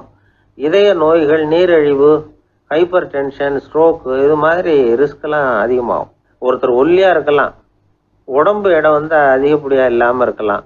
அப்படி இருந்தால் கூட அவர் உடம்புல வந்து மற்ற பகுதியை விட வயத்தில் கொழுப்பு அதிகமாக இருக்கும். நாம தான் ஒல்லியாக இருக்கிறோமே, நமக்கு ஒன்றும் இல்லை அப்படின்னு நினச்சிடக்கூடாது. சரி, நம்ம வயிறு இருக்க வேண்டிய அளவை விட அதிகமாக இருக்குதா இல்லையா, அதை எப்படி கண்டுபிடிக்கிறது? அதுக்கு சில வழி இருக்குது. முதல்ல நீங்கள் நேராக ஸ்ட்ரெயிட்டாக நிமிர்ந்து நில்லுங்க. உங்கள் பார்வையை மட்டும் கீழே தாழ்த்தி கால் விரலை கவனிங்க. விரல் உங்களுக்கு தெரியுதா அப்படின்னா உங்கள் வயர் வந்து நார்மலாக இருக்குன்னு அர்த்தம். கால் விரல் உங்கள் கண்ணுக்கு தெரியலையா அப்படின்னா உங்களுக்கு வயிறு பெருசு தான். இன்னொரு வழி இருக்குது, அது என்ன தெரியுமா? ஒரு தரையில் நீட்டாக படுத்துடணும். 1 மீட்டர் நீளம் உள்ள அளவுகோல் ஒன்று எடுத்துக்கோங்க. கழுத்து எலும்பில் ஒரு பக்கத்தையும் இடுப்பில் வந்து ஒரு பக்கத்தையும் வைங்க. பக்கவாட்டில் வைங்க, அதாவது படுக்க வாட்டில். அது நடுப்பகுதி வயத்தில் வந்து முட்டி தராசு மாதிரி ஆடுதா அப்படின்னா உங்கள் வயர் வந்து உங்களுக்கு ப்ராப்ளம் தான். அதனால் அதை கண்டுபிடிக்கிறதுக்கு அப்படி ஒரு அளவுகோல் வச்சிருக்கிறாங்க. மருத்துவ அறிவியல் ரீதியாக உங்களுக்கு தொந்தி இருக்குதா இல்லையான்னு கண்டுபிடிக்கிறதுக்கு ஒரு வழி இருக்குது. உங்கள் இடுப்பில் வெயிஸ்ட் அப்படின்னு சொல்கிறோம்ல, இடுப்பில் ஒரு அளவு எடுக்கணும், சுற்றளவு. இடுப்புக்கு கீழே ஹிப்புன்னு சொல்கிறோம்ல, அங்கே ஒரு அளவு எடுக்கணும், அதிகபட்ச சுற்றளவு எடுக்கணும். அந்த அளவை இந்த அளவால் வகுக்கணும். அதாவது உங்கள் வெயிஸ்ட் மெஷர்மெண்ட் இருக்குல்ல, அதை வந்து ஹிப்பு மெஷர்மெண்ட்டால் வகுக்கணும். இந்த விகிதம், அதாவது வெயிஸ்ட் ஹிப் ரேஷியோ, ஆண்களுக்கு வந்து 0.95க்கு மேலே போகக்கூடாது, பெண்களுக்கு வந்து 0.85க்கு மேலே போகக்கூடாது. அப்படி போயிட்டுதுன்னா வயிறு பெருத்திருக்குதுன்னு அர்த்தம். இது வந்து டாக்டர்கள் கண்டுபிடிக்கிற ஒரு விதம். சரி, இந்த தொந்தியை குறைக்கிறதுக்கு என்ன பண்ணலாம்? பட்னி கிடக்கலாமா அப்படின்னா அது தேவையில்லை. ஆனால் கலோரி அளவை குறைக்கணும். அது எப்படி? கொழுப்பு ஆகாரத்தை குறைக்கணும். இப்போ கார்போஹைட்ரேட்டு, புரோட்டீன்லாம் இருக்குது இல்லை, அதெல்லாம் ஒரு கிராமுக்கு சுமாராக 4 கலோரி கொடுக்கும். ஆனால் கொழுப்பு வந்து ஒரு கிராமுக்கு 9 கலோரி கொடுக்கும். அதனால் ஒரே அளவுள்ள ஆகாரங்களில் கூட கலோரி வித்தியாசம் இருக்குது. கலோரி அளவு குறைச்சலாக கொடுக்கக்கூடிய ஆகாரம் சாப்பிடணும். இப்போ தொந்தியை குறைக்கிறதுக்கு கடுமையான உடற்பயிற்சி தேவையா அப்படின்னு கேட்டால் அதுவும் தேவையில்லையா. ஆகாரத்தில் கொழுப்பை குறைச்சாவே போதும், மற்ற ஆகாரம் செரிக்கிறதுக்கு லேசான உடற்பயிற்சியே போதும். வயத்தை குறைக்கிறேன்னு சொல்லி சில பேர் உட்காந்து எழுந்திருப்பாங்க, அதுவும் தேவையில்லையா. அப்படிலாம் பண்ணி உங்களை கஷ்டப்படுத்திக்க வேண்டியதில்லை. வயத்தை குறைக்கிறதுக்கு அதெல்லாம் உதவுறது இல்லை அப்படின்னு அது சம்பந்தமான நிபுணர்கள் சொல்கிறாங்க. இப்போ இது சம்பந்தமாக 1984 ஒரு சோதனையே பண்ணி பார்த்துருக்குறாங்க. ஒரு நாளைக்கு 185 தடவை உட்காந்து எழுந்திருக்கிறது. இது மாதிரி 27 நாள் பயிற்சி பண்ணிவிட்டு பார்த்தாங்களாம். வயிற்று கொழுப்பில் எந்த மாறுதலும் இல்லையா. அதனால் உட்காந்து எழுந்திருக்கிற வேலையெல்லாம் தேவையில்லை. தொந்தியை குறைக்கிறதுக்கு முயற்சி பண்ணுறவங்க தோற்றத்தை அழகாக்கிறது ஒரு பக்கம் இருந்தால் கூட ஆரோக்கியமான நீண்ட வாழ்வுக்கும் அவங்க அஸ்திவாரம் போடுறாங்கன்னு தான் அர்த்தம். ஒருத்தர் வந்தார், சார் எனக்கு தொந்தி இருக்கா இல்லையான்னு கண்டுபிடிக்கிறது கஷ்டமாக இருக்குதுன்னார். சரி நான் கண்டுபிடிக்கிறேன், இப்படி தரையில் காலை நீட்டி ஸ்ட்ரைட்டாக படுங்க அப்படின்னோம். சரின்னு படுத்துட்டார். இப்போ உங்கள் கண்ணை திருப்பி கால் கட்டை விரலை பாருங்க, கட்டை விரல் தெரியுதா அப்படின்னு கேட்டேன். தெரியுது சார்னார். நீங்கள் தெரியுதுன்னு சொல்கிறத நான் எப்படி நம்புறதுன்னு. அதோ தெரிகிற அந்த கட்டை விரல் நுனியில் ஒரு ஈ கூட உட்காந்துருக்குது பாருங்க சார் அப்படின்னார். அப்படின்னா நீங்கள் பார்க்குறது கட்டை விரல் இல்லை சார், உங்கள் மூக்கு நுனி, அங்கே தான் இப்போ ஈ உட்காந்துருக்குது அப்படின்னோம். மனிதர்களில் சில பேர் ரொம்ப வித்தியாசமாக நடந்துக்குவாங்க. மற்றவங்களுக்கு அது ரொம்ப ஆச்சரியமாக கூட இருக்கும். அந்த ஆள் ஒரு மாதிரி பார்த்து நடந்துக்கோ அப்படின்னு கூட சொல்கிறது உண்டு. இவங்களை பார்த்து நாம் பித்து குளியும்போம். உளவியல் இவங்களை எக்ஸென்ட்ரிக்ஸ் அப்படின்னு சொல்லுது. இவங்களை மனநோயாளிகள்னு தவறாக புரிஞ்சிக்க கூடாது. அவங்க வேற இவங்க வேற. எக்ஸென்ட்ரிக்ஸ் பற்றின சில விவரங்கள் ஒரு புத்தகத்தில் இருக்குது. அதாவது ஸ்காட்லாந்தில் ஒரு உளவியல் மருத்துவர் அதை எழுதியிருக்கிறார். அவர் பேர் டாக்டர் டேவிட் வீக்ஸ். அவருக்கு ஒரு உதவியாளர் இருந்தாராம், அவர் பேர் கேட் வுட். இவங்க 2 பேரும் சேர்ந்து இங்கிலாந்து பூரா சுற்றி பார்த்துருக்காங்க. 3 வருஷம் சுற்றினாங்களாம். நான் சொன்னது மாதிரி ஒரு மாதிரியாக இருக்கிற ஆசாமிகள் பல பேரை சந்தித்து பேசி அவங்கள பற்றி ஆய்வுலாம் நடத்தியிருக்கிறாங்க. அப்படி நடத்தி அதை ஒரு புஸ்தகமாக எழுதியிருக்கிறாங்க. நிறைய பேசி பார்த்துட்டு அவங்க சொல்லியிருக்கிறத கேட்டால் ரொம்ப ஆச்சரியமாக இருக்குது. நாம் இவங்களை பார்த்து பித்துக்குழிங்கிறோம், எக்ஸென்ட்ரிக்ஸ் அப்படின்னு சொல்கிறோம், கிண்டல் கூட பண்ணுறோம். ஆனால் அவங்களோட அறிவு ரொம்ப தெளிவானதான். இந்த ஆராய்ச்சியாளர்கள் சொல்கிறாங்க அவங்க உடல் நலமும் ரொம்ப நல்லா இருக்குதான், உடம்புலையும் எந்த கோளாறும் இல்லையா. அவங்களுக்கு மகிழ்ச்சியும் அதிகமாக, ஆயுளும் அதிகமாக. அவங்களில் பல பேர் என்ன சொல்கிறாங்கன்னா, நீங்கள் நினைக்கிறது மாதிரி இல்லை நாங்கள், ஆனால் நாங்கள் மற்றவங்கள்லேருந்து வேறுபட்ட தன்மை உள்ளவங்க அப்படிங்கிறத ஒத்துக்கிறாங்களாம். இந்த உலகம் பிறந்ததுலேருந்தே இப்படிப்பட்ட வித்தியாசமான ஆசாமிகளும் பிறந்திருக்கிறாங்க. சரி, அப்படிப்பட்டவங்க எப்படி இருப்பாங்க? இப்போ ஒரு மகாராஜா தன்னோட நாய்க்கு லட்சக்கணக்கில் பணம் செலவு பண்ணி கல்யாணம் பண்ணி வச்சிருக்கிறார். ஒரு கோடீஸ்வரர் தான் வளர்த்துக்கிட்டு இருந்த பூனைகளுக்கு தன்னோட சொத்து பூராவை எழுதி வச்சிருக்கிறார். இது மாதிரி ஒருத்தர் 2 பேர் இல்லை, நிறைய பேர் உண்டு. சில பேர் எப்படி தெரியுமா, அவங்களுக்கு வசதியில் எந்த குறையும் இருக்காது. வீடு, காரு, பணம் எல்லாம் தாராளமாக இருக்கும். அப்படி இருந்தாலும் அவங்கக்கிட்ட ஒரு பழக்கம் இருக்கும். யாராவது ஒரு நண்பர் வீட்டு விசேஷத்துக்கு போயிருப்பார், இல்லைன்னா ஒரு கடைக்கு போயிருப்பார். அவங்க ரொம்பவும் மரியாதையாக வரவேற்று எல்லாம் பண்ணிகிட்டு இருப்பாங்க. ஆனால் இவர் அவங்களுக்கு தெரியாமல் ஏதாவது ஒரு பொருளை திருடி பாக்கெட்டில் போட்டுவிட்டு வந்துடுவார். அப்படி வந்தால் தான் இவருக்கு திருப்தி. பல பேர் அவங்க வளர்த்த பிராணிகளுக்கு பளிங்கு கல்லால் சமாதி கட்டி வச்சிருக்கிறாங்க. இப்படிலாம் பண்ணுறாங்க. பல பேர் அவங்களுக்கு பிடித்தமான ஒருத்தர் எப்படியோ அதே மாதிரி தலைமுடி, தாடி வச்சுக்கிறது, உடை உடுத்திக்கிறது, மலை குகையில் போய் குடியிருக்கிறது, இப்படி எவ்வளவோ வினோதமான நடவடிக்கைகள். இவங்களையெல்லாம் ஆய்வு பண்ணின டாக்டர் வீக்ஸ் என்ன சொல்கிறாரு தெரியுமா? பொதுவாக இவங்க உயர்ந்த புத்திசாலிகளாக இருக்கிறாங்க. ஒருமைப்பட்ட மனம், கருமையுமே கண்ணான பண்பு, தனிமையை நாடுற மனப்பான்மை எல்லாம் இவங்களுக்கு உண்டு. அவங்களில் பல பேர் அவங்க பெற்றோருக்கு முதல் குழந்தை அல்லது ஒரே குழந்தை, இப்படி தான் இருக்கிறாங்க. இது மாதிரியானவங்க பெண்கள் 1 பங்குன்னா ஆண்கள் 2 பங்கு. இவங்கெல்லாம் ஆக்கப்பூர்வமான செயல் செய்கிறாங்க. அப்படிப்பட்டவங்களாக தான் இருக்கிறாங்க. அடுத்தவங்க கிட்ட அன்பு காட்டுறவங்களா இருக்கிறாங்க, உற்சாகம் ஊட்டுறவங்களா இருக்கிறாங்க. அவங்களுடைய ஆக்கப்பூர்வமான பணிகளுக்கு ஊக்கம் கொடுத்தா அவங்க மன சந்தோஷமும் உடல் நலமும் பெருகும், ஆயுளும் கூடும். இதெல்லாம் அந்த டாக்டருடைய கண்டுபிடிப்பு. பித்துக்குழித்தனத்துக்கும் மனநோய்க்கும் வித்தியாசம் உண்டுங்கிறத சொல்கிறது தான் இந்த தகவல். அதனால் 2ம் ஒன்றுன்னு நினச்சிடக்கூடாது. ஒரு நண்பன் ஒருத்தனை பற்றி சொல்கிறோம். அவன் எந்த வகைன்னு நீங்களே முடிவு பண்ணுங்களேன். அவன் ஒரு கல்யாண வீட்டுக்கு போய் சாப்பிட்டுட்டு வெளியில் வந்தோம். அவன் கூட வெளியில் வந்த உடனே ரொம்ப நேரமாக தன்னோட செருப்பை தேடிக்கிட்டு இருந்தான். என்னப்பா இன்னுமா உன் செருப்பு கிடைக்கல அப்படின்னு கேட்டோம். இல்லை என்னது முன்னாடியே கிடைச்சுட்டுது, அதை விட நல்லதாக ஏதாவது கிடைக்குமான்னு பார்க்குறேன் அப்படின்னா அவன். ஒரு அரசன், அவனுக்கு வயசாயிட்டுது. அதனாலேயே இந்த கவலை, பயம் எல்லாமும் அதிகமாயிட்டுது. மரண பயம், ராத்திரியில் சரியாக தூங்க முடியல, இப்படி ஆயிட்டுது நிலைமை. அந்த அரசன் ஏற்கனவே எப்படின்னா போர்க்களங்களில் எத்தனையோ பேரை ஓட ஓட விரட்டி இருக்கிறான். இருந்தாலும் இப்போ அந்த துணிச்சல்லாம் எங்கேயோ போயிட்டுது.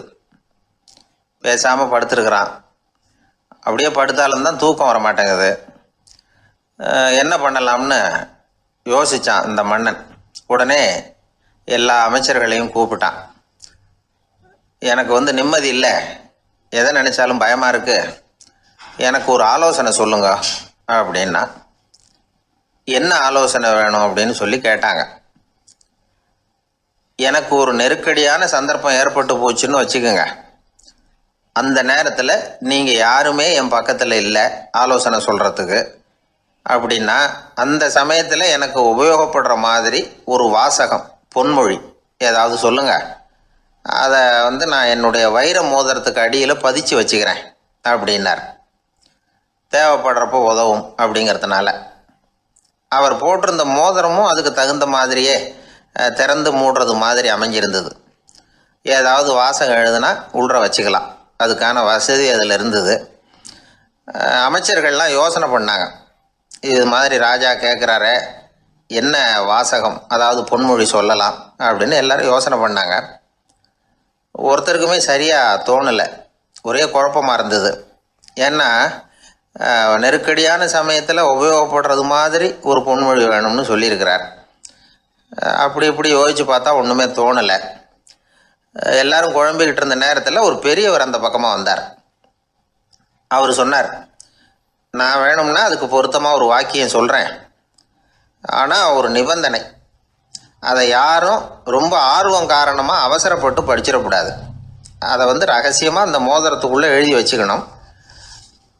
எப்போவாவது இக்கட்டில் மாட்டிக்கிற சமயத்தில் மட்டும் வேறு வழியே இல்லை அப்படிங்கிற நிலைமையில் மட்டும்தான் அதை திறந்து பார்க்கணும். அப்படி நீங்கள் இருக்கிறதா இருந்தால் நான் அதை சொல்கிறேன் அப்படின்னார் அந்த பெரியவர். சரின்னு ஒத்துக்கிட்டாங்க எல்லாரும். அதே மாதிரி அவர் ஒரு வாக்கியத்தை சொன்னார். அவர் சொன்ன வாக்கியத்தை ரகசியமாக மோதிரத்துக்குள்ளே பதிச்சு மூடியாச்சு. ராஜா அதை விரலில் மாட்டிக்கிட்டார். கொஞ்ச நாள் ஆச்சு. அந்த ராஜாவுக்கு ஒரு சோதனை வந்தது. என்ன சோதனைன்னா, அடுத்த நாட்டு மன்னன் படையெடுத்துக்கிட்டு வந்துட்டான். அவன் இவர்கிட்ட ஏற்கனவே தோற்று போனவன், ஒரு வெறியில் வந்திருக்கிறான். தோற்று போனவன் மறுபடியும் சண்டைக்கு வந்தால் எப்படி வருவானோ அப்படி வர்றான். ஒரு வெறியில் வந்தால் ஜெயிச்சுட்டான். என்னாச்சு, இவரோட நிலைமைன்னா நாட்டை இழந்துட்டார், எல்லாத்தையும் இழந்துட்டார். கடைசியாக ஒரு அடிபட்ட குதிரையில் ஏறி தப்பிச்சு போயிட்டார், வேறு வழி இல்லைன்னு. பின்னாடி துரத்திக்கிட்டு வராங்க. இவர் ஒரு மலை உச்சிக்கு போயிட்டார், அதுக்கும் அப்பால் போக முடியாது, ஏன்னா அந்த பக்கம் பயங்கர பள்ளம். உல்லாச பயணிகள் கண்டு கழிக்கிற இடம் அது. ஆனால் இவருக்கு அது சாவு பயணத்தின் வாசல், திரும்பவும் முடியாது, அவ்வளவு குறுகிய பாதை அது, வேறு வழியே இல்லை. இந்த நேரம் சூரிய ஒளி மோதிரத்தில் பட்டு மின்னிச்சு. உடனே இவருக்கு ஞாபகம் வந்தது. மோதிரத்தை திறந்து படிக்கிறார். அதில் இருந்த வாசகம், இந்த நிலையும் மாறிவிடும், this too will pass away. அவருக்கு ஒரு தைரியம் வந்தது. பின்னாடி வந்தவங்களும் திசை மாறி வேறு எங்கேயோ தேடி போயிட்டாங்க. அவங்க விரட்டிக்கிட்டு வரலன்னா இவ்வளவு அழகான ஒரு இடம் இருக்கிறதே எனக்கு தெரியாமல் போயிருக்குமேன்னு நினச்சார். இவ்வளவு அழகை ரசிக்கிறதுக்காக ஒரு நாட்டையே கூட இழக்கலாம்னு தோணுச்சு அவருக்கு. அமைதியாக அந்த அழகை ரசித்தார். எதிரிகள்லாம் எங்கேயோ போயிட்டாங்க. மன்னர் நாடு திரும்பினார். மறுபடியும் படைகளை திரட்டினார். கொஞ்ச நாளில் படை எடுத்துக்கிட்டு போனார். யாருக்கிட்ட தோற்று போனாரோ அவரையே வெற்றி கண்டு திரும்பி வர்றார். வரவேற்பு விழா பிரமாவப்படுது. ஆடல் பாடல் கோலாகலம். இதை பார்த்ததும் அந்த ராஜாவுக்கு தலைகால புரியல. நம்மளை இனிமேல் யாராலையும் ஜெயிக்க முடியாதுன்னு நினச்சார். அகம்பாவம் லேசாக எட்டி பார்த்தது. இப்போ மறுபடியும் சூரிய ஒளிப்பட்டு மோதிரம் மின்னிச்சு. அதை திறந்து மறுபடியும் படிக்கிறார். இந்த நிலைமையும் மாறிவிடும், this too will pass away. அவ்வளவுதான். அவர் மனசு அடங்க ஆரம்பிச்சுட்டுது, ஆணவம் போயிட்டுது. இதிலேருந்து நாம் தெரிஞ்சுக்க வேண்டியது என்னென்னா, எந்த சூழ்நிலையிலையும் நாம் கவலைப்பட வேண்டியதில்லை. ஏன்னா இங்கே எதுவுமே நிரந்தரம் இல்லை. அந்த ராஜா மாதிரியே நம்ம ஆள் ஒருத்தன் ஒரு மோதிரம் போட்டிருந்தான், அதுக்குள்ளே அவன் எழுதி வச்சிருந்த வாசகம் எதுக்கும் கவலைப்படாதே அப்படிங்கிறது தான். ஒரு நாள் பயங்கரமான கவலையோடு உட்காந்துருந்தான். பக்கத்தில் இருந்தவங்க சொன்னாங்க, இது மாதிரி சந்தர்ப்பத்தில் தான் நீ உன் மோதிரத்தை திறந்து பார்க்கணும்னாங்க. இவனுக்கு கவலையோடு எரிச்சலும் சேர்ந்துக்கிட்டது. அது எப்படி முடியும், இப்போ திருட்டு போனது என்னோட அந்த மோதிரம் தானே அப்படின்னு சொல்லிவிட்டு தலையில் கை வச்சுட்டு உட்காந்துட்டான். இப்படிலாம் சொல்கிறது உண்டு. இருந்தாலும் நாம் எந்த சூழ்நிலையிலையும் கவலைப்பட வேண்டியதில்லை அப்படிங்கிற உண்மையை புரிஞ்சுக்கணும். அப்படி கவலையை வெல்றதுக்கான வழி தெரிஞ்சுட்டதுன்னா வாழ்க்கையில வெற்றி நிச்சயம். ஒருத்தர் தனியா ஒரு இடத்துல கண்ணை மூடிக்கிட்டே உட்கார்ந்துருக்கிறார். தூங்கிட்டு இருக்கிறாரா, தியானம் பண்ணிட்டு இருக்கிறாரா, எப்படி கண்டுபிடிக்கிறது? நமக்கு தெரிஞ்ச வரைக்கும் தூக்கம்னா தலை அடிக்கடி சாயும், அப்புறம் நிமிரும். தியானம்னா ஆடாம அசையாம அப்படியே இருக்கும். இதுதான் நமக்கு தெரிஞ்ச வித்தியாசம். ஆனா தூக்கத்துக்கும் தியானத்துக்கும் நிறைய வித்தியாசம் உண்டு. ஒரு முட்டாள் தூங்க போனால் முட்டாளாகவே திரும்பி வருகிறான். அதே முட்டாள் தியானம் பண்ண போனால் அவன் ஞானியாக திரும்பி வருகிறான். இப்படி எல்லாம் பெரியவங்க சொல்லி வச்சிருக்கிறாங்க. அது இருக்கட்டும், ஞானிகளுக்கு நமக்கு என்ன வித்தியாசம்? இப்ப நாம அழகா ஒரு ரோஜா பூவை பாக்குறோம். ஆஹா, எவ்வளவு அழகா இருக்குது அப்படின்னு ஆச்சரியப்படுறோம். ஒரு ஞானி அந்த ரோஜா பூவை பாக்குறார். அவரும் நினைக்கிறார், ஆஹா, இது எவ்வளவு அழகா இருக்குது அப்படின்னு. உலக பொருள்களை நாம எப்படி ஐம்புலன்கள் மூலமா உணர்றோமோ அப்படித்தான் அவங்களும் உணர்றாங்க. அதுல ஒண்ணும் வித்தியாசம் இல்ல. அல்வா சாப்பிடுறோம், அது நமக்கு மட்டும்தான் இனிக்கும், ஞானிகளுக்கு எல்லாம் கசக்கும்னு சொல்லுவோம். அப்படி இல்ல, அதுல வித்தியாசம் இல்ல. அப்புறம் ஞானிகளுக்கும் நமக்கு என்னதான் வித்தியாசம்? அந்த வேறுபாடு எந்த கட்டத்துல ஆரம்பமாகுது அதை இப்ப பாப்போம். இப்ப மறுபடியும் அந்த ரோஜா பூ கிட்ட போவோம். ஞானி அதை பாக்குறார். ஆஹா, எவ்வளவு அழகா இருக்குன்னு நினைக்கிறார். அதுக்கப்புறம் அதையே நினைக்கிறது இல்ல, வேற வேலையை பார்க்க போடுவார். அல்லது இயற்கையின் ஆற்றலை பத்தி நினைக்க ஆரம்பிச்சிருவார். அவ்வளவுதான். ஆனா நாம அப்படி செய்ய மாட்டோம். நாம என்ன செய்வோம் தெரியுமா? முதல்ல அந்த ரோஜா பூவை பார்ப்போம். ஆஹா, எவ்வளவு அழகா இருக்குது இந்த ரோஜா பூன்னு நினைப்போம். அந்த அழகை ரசிப்போம். அப்புறம் இந்த மலர் நம்ம கிட்ட இருந்தா எவ்வளவு அழகா இருக்கும்னு நினைப்போம். அதுக்கப்புறம் அந்த மலர் நமக்கு வேணும்னு நினைப்போம். அதுக்கு அடுத்த கட்டம், அந்த மலர் இல்லைன்னா நம்மால வாழ முடியாதுங்கிற நிலைமைக்கு வந்துருவோம். உடனே அந்த மலர் அடையறதுக்கு முயற்சி பண்ணுவோம். அதுக்கு யாராவது தடையா இருந்தா அவங்க மேல நமக்கு கோபம் வரும். அந்த கோபத்தின் காரணமா நம்ம விவேக புத்தியை இழந்துருவோம். யாருகிட்ட எப்படி நடந்துக்கணுங்கிறத மறந்துடுவோம். அதன் காரணமா ஞாபக மறதி ஏற்படும். அதாவது முன்பு விவேக புத்தி மழுங்கி இருந்ததுன்னா அது இப்ப அடியோட இல்லைங்கிற நிலைமை வந்துடும். அதன் காரணமா நம்ம புத்தியை இழந்துருவோம், கடைசியில அழிவோம். இந்த நிலைமை நமக்கு வந்துடக்கூடாதுன்னா அதுக்கு என்ன செய்யணும்? நமக்கு கெடுதல் செய்யக்கூடிய ஆசைகளை ஆரம்பத்திலேயே கிள்ளி எறிஞ்சிடணும். ஒரு விஷயம் என்ன தெரியுமா? எந்த ஆசைக்குமே முதல்ல வலு கிடையாது. அதை பத்தி நாம நினைக்க நினைக்கதான் அதுக்கு வலு உண்டாகுது. இளம் தளிரா இருந்தது இப்ப பெரிய மரமா ஆயிடுது. ஞானிகள் இந்த அளவுக்கு அதை வளர விடுறது இல்ல. அதுதான் நமக்கும் அவங்களுக்கும் உள்ள வித்தியாசம். ஒரு இளைஞன் கையில ஒரு குச்சியை வச்சுக்கிட்டு நடந்து போயிட்டு இருக்கிறான். இன்னொரு வயசானவர் கையில ஒரு குச்சியை வச்சுக்கிட்டு நடந்து போறார். அது அவருக்கு ஊன்றுகோல். அது இல்லைன்னா அவரால் நடக்க முடியாது. அது தவறி கீழே விழுந்தா அவரும் விழுந்துருவார். ஆனா அந்த இளைஞன் அப்படி இல்ல. அவனுடைய கைத்தடியை யாராவது எடுத்துக்கிட்டு போனா கூட அவன் கவலைப்பட மாட்டான். அவன் அந்த கைத்தடியை பயன்படுத்துறது மாதிரிதான் ஞானிகள் உலக பொருள்களை பயன்படுத்துறாங்க. ஆனா நம்ம மாதிரி சாதாரண ஆளுங்க அந்த வயசானவர் கைத்தடியை பயன்படுத்தினது மாதிரி உலக பொருள்களை பயன்படுத்துறோம். இதுதான் ஞானிகளுக்கும் நமக்கும் உள்ள வித்தியாசம். ஞானிங்கிறவர் பொருள்களை துறக்க மாட்டார், அதுகள் பேர்ல உள்ள பற்றுதலை தான் துறப்பார். எனக்கு தெரிஞ்ச ஞானி ஒருத்தர் இருக்கிறார். அவர் சொன்னார், 1988 ஜூன் மாதம் 1 தேதியை என்னால மறக்க முடியாதுன்னார். ஏன்னு கேட்டேன். அதுதான் எனக்கு ஞானம் வந்த நாள்னார். அப்படியா? ஆமா, அன்னைக்குதான் எனக்கு கல்யாணம் ஆச்சு, என் மனைவி பேரு ஞானம் அப்படின்னார். அதனால ஞானம் ஒவ்வொருத்தருக்கும் ஒவ்வொரு மாதிரி வரும். அதனால நாம ஞானிகளுடைய வாழ்க்கையை பார்த்து அவர்களை நெருங்க முடியுமான்னு பார்க்கணும். அந்த முயற்சி நமக்கு தேவை. அந்த வகையில நம்ம வாழ்க்கையை அமைத்து கொண்டால் வாழ்க்கையில படிப்படியா முன்னேறலாம், படிப்படியா வாழ்க்கையை அனுபவிக்க முடியும். ஒரு ராஜா இருந்தார். அவருக்கு என்ன பொழுதுபோக்கு தெரியுமா? தன்னை சுத்தி இருக்கிறவங்க கிட்ட ஏடா கூடமா ஏதாவது கேள்வி கேட்க வேண்டியது, அவங்க பதில் சொல்ல தெரியாம முழிக்கிறாங்கல்ல, அதை பார்த்து ரசிக்க வேண்டியது. இப்படி ஒரு சுபாவம் அவருக்கு. ஒரு நாள் அவருடைய மந்திரி ஒருத்தர் அவர்கிட்ட மாட்டினார். அவரை கிட்டத்துல கூப்பிட்டு, அமைச்சரே, எனக்கு ஒரு சந்தேகம்னார். என்னன்னாரு அமைச்சர்? கடவுள் இருக்கிறாரா அப்படின்னு ஒரு கேள்வி கேட்டாராம். ஆமா, இருக்கிறார் அப்படின்னாராம் அவரு. அவர் என்ன சர்வ வல்லமை படைச்சவரா அப்படின்னாராம். ஆமா அரசே, அவன் இல்லாம ஒரு அணுவும் அசையாது. இருந்த இடத்துல இருந்தே கண் சிமிட்டுகிற நேரத்துல ஏராளமான அற்புதங்களை நிகழ்த்த அவனன்றி யாரால் முடியும் அப்படின்னாராம் அமைச்சர். இந்த இடத்துலதான் எனக்கு இன்னொரு சந்தேகம்னாரா ராஜா. என்ன சொல்லுங்கன்னார். நீங்க சொல்றீங்க அவர் சர்வ வல்லமை படைச்சவர், இருந்த இடத்துல இருந்தே ஏராளமான அற்புதங்களை செய்யக்கூடியவர்னு. அப்படி இருக்கிறப்போ அவர் இருந்த இடத்துல இருந்தே ஒருத்தனுடைய கஷ்டத்தை தீர்த்து வச்சுள்ளாமே, மேஜிக் பண்றது மாதிரி. அதை விட்டுட்டு பக்தன் கூப்பிட்டா உடனே ஒரு வாகனத்து மேல ஏறி ஏன் இங்க ஓடி வரணும்? அப்படி வர்றதாக புராணம்லாம் சொல்லுதே. அவருக்கு இருக்கிற சக்திக்கு அவர் உட்கார்ந்த இடத்துல இருந்தே ஒரு விரலை அசைச்சா இங்க பக்தனுக்கு கிடைக்க வேண்டியதெல்லாம் கிடைச்சுடாதா அப்படின்னாராம். அமைச்சர் யோசனை பண்ணி பார்த்திருக்கார். அப்புறம் சொன்னாராம், மன்னா, இந்த கேள்விக்கான பதிலை சமயம் வர்றப்போ உங்களுக்கு சொல்றேன் அப்படின்னு சொல்லிவிட்டு அப்போதைக்கு அவர்கிட்ட இருந்து தப்பிச்சார். கொஞ்ச காலம் கழிச்சு ஒரு நாள் ராஜா உல்லாச பயணம் புறப்பட்டார். அவருடைய குடும்பம், உறவினர்கள் எல்லாரும் சேர்ந்து போனாங்க. ஒரு பெரிய படகுல ஏறி ஒரு நதியை கடந்து போயிட்டு இருக்கிறாங்க. அந்த படகோட ஒரு முனையில ராஜா உட்கார்ந்து நதியோட அழகை ரசிச்சுக்கிட்டு இருக்கிறார். இன்னொரு முனையில அமைச்சர் இளவரசனுக்கு ஏதோ வேடிக்கை காட்டிக்கிட்டு இருக்கிறார். அந்த படகு நடு ஆத்துல போயிட்டு இருக்குது. அப்போ தொப்புன்னு ஒரு பெரிய சத்தம். அரசே, நம்ம இளவரசர் ஆத்துல விழுந்துட்டார் அப்படின்னு அலறினார் அமைச்சர். அவ்வளவுதான். உடனே ராஜா குபீர்னு ஆத்துல பாஞ்சார். மகனை தேட ஆரம்பிச்சுட்டார். அங்கேயும் இங்கேயும் கொஞ்ச நேரம் அல்லாடினாரு. மகனை காணல. அதுக்கப்புறம் மந்திரியும் ஆத்துல குதிச்சு ராஜா கிட்ட வந்தார். அரசே, இளவரசர் படகுல பத்திரமா தான் இருக்கிறார். தண்ணியில விழுந்தது வெறும் கல்லு தான் அப்படின்னார். 2 பேரும் ஈர உடையோட படகுக்கு சேர்ந்தாங்க. ராஜா மந்திரிய கோபமா பார்த்தார். இது என்ன விளையாட்டுன்னார். அரசே, கொஞ்ச நாளைக்கு முன்னாடி நீங்க கேள்விக்கு பதில் ஒண்ணு கேட்டீங்க. அந்த கேள்விக்கான பதில நீங்க அனுபவ ரீதியா உணரணும்னு ஆசைப்பட்டேன்.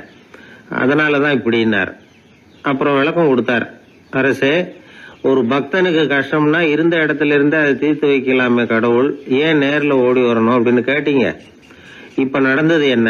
இளவரசர் தண்ணியில விழுந்துட்டாருன்னதும் நீங்க ஊன்னு சொல்லி ஒரு விரலை காட்டினா போதும், உடனே தண்ணியில குதிக்கிறதுக்கு ஏராளமான காவலர்கள் இங்க இருக்கிறாங்க. ஆனா நீங்க என்ன செஞ்சீங்க? இளவரசர் விழுந்துட்டாருன்னதும் அவர் எந்த பக்கம் எந்த திசையில விழுந்தாருன்னு கூட கேட்காம உடனே தண்ணியில குதிச்சிங்க. அப்படி உங்களை குதிக்க வச்சது எது? மகன் மேல உள்ள பாசம், அன்பு. அது மாதிரிதான் கடவுளும் ஓடி வர்றார் அப்படின்னார். அதுக்கப்புறம் அந்த ராஜா ஏட கூடமா எதுவும் கேள்வி கேட்கறதே இல்லையா, அந்த பழக்கத்தை விட்டுட்டாராம். அதனால இந்த தகவலை கேட்டு உடனே நீங்களும் கடவுளே கொஞ்சம் இப்படி வந்துட்டு போ அப்படின்னு கூப்பிட்டு அவர் வர்றாரா அப்படின்னு ஆகாயத்தை பார்த்துக்கிட்டு நிக்க கூடாது. இந்த கதையோட கருத்து என்னன்னா, அன்பிற்கும் உண்டோ அடைக்கும் தாழ் அப்படிங்கிறது தான். அன்பு வலிமையானது அப்படிங்கறத புரிஞ்சுக்கிட்டா போதும். உங்களுக்கு ஒரு கல்யாண பத்திரிகை வருது, அதுக்கு நீங்க வாழ்த்து செய்தி அனுப்புறதுக்கும் நேர்ல போறதுக்கும் வித்தியாசம் இருக்குது இல்ல. அன்னைக்கு ஒருத்தன் அப்படிதான் வந்தான். கையில ஒரு கல்யாண பத்திரிகை வச்சிருந்தான். சார், இந்த கல்யாணம் கல்கத்தாவில் நடக்குது, ரொம்ப தூரம் தான், இருந்தாலும் நான் நேர்ல போய் கலந்துக்க போறேன்னா. மாப்பிள்ளை அவ்வளவு நெருக்கமானவரான்னு. இல்ல சார், மாப்பிள்ளையே நான் தான் அப்படிங்கிறான். சில பேர் எப்படின்னா, அவங்க பேசுற வார்த்தை ஒரு மாதிரியா இருக்கும், அதுக்கு அர்த்தம் வேற மாதிரியா இருக்கும். அதனால நாம அவசரப்பட்டு ஒரு முடிவுக்கு வந்துடக்கூடாது, யோசிச்சு பார்க்கணும். இல்லைன்னா விவரம் தெரிஞ்சவங்களை கேட்டு அதுக்கு அர்த்தம் என்னன்னு கண்டுபிடிக்கணும். ஒரு ஊர்ல ஒரு பெரியவர் இருந்தார். அவருக்கு 3 பிள்ளைங்க. கடைசி காலத்துல அவர் அந்த 3 பிள்ளைங்களையும் கிட்டத்துல கூப்பிட்டு 3 அறிவுரைகளை சொல்லிவிட்டு கண்ணை மூடிட்டார். அவர் சொன்ன அறிவுரைகள் என்ன தெரியுமா? பெத்த தாய்க்கு சோறு போடாதே, இது ஒரு அறிவுரை. கொடுத்த கடனை கேட்காதே, இது ஒரு அறிவுரை.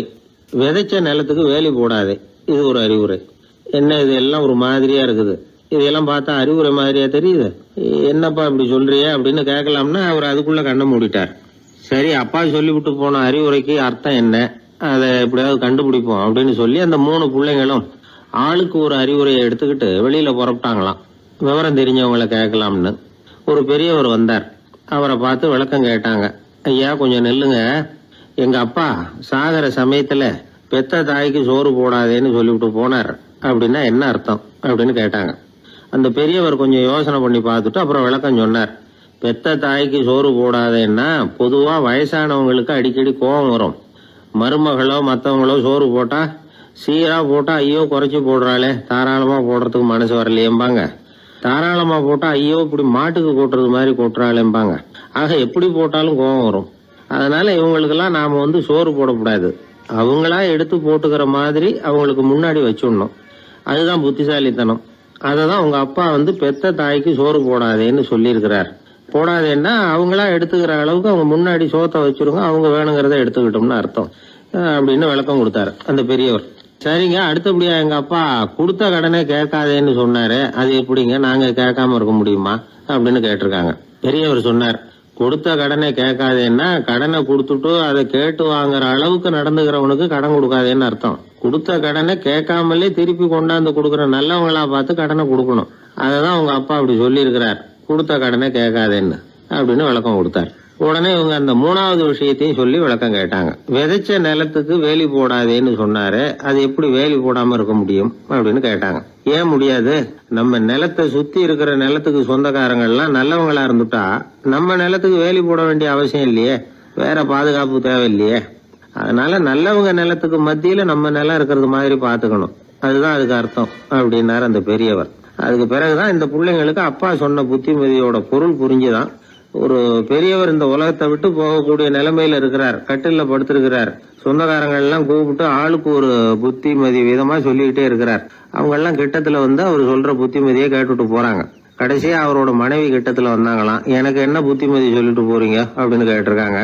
உனக்கு எதுவும் புத்திமதி சொல்ல வேணாம்னு நினைக்கிறேன்னாராம் அவரு. ஏன்னு கேட்டாங்களாம் இவங்க.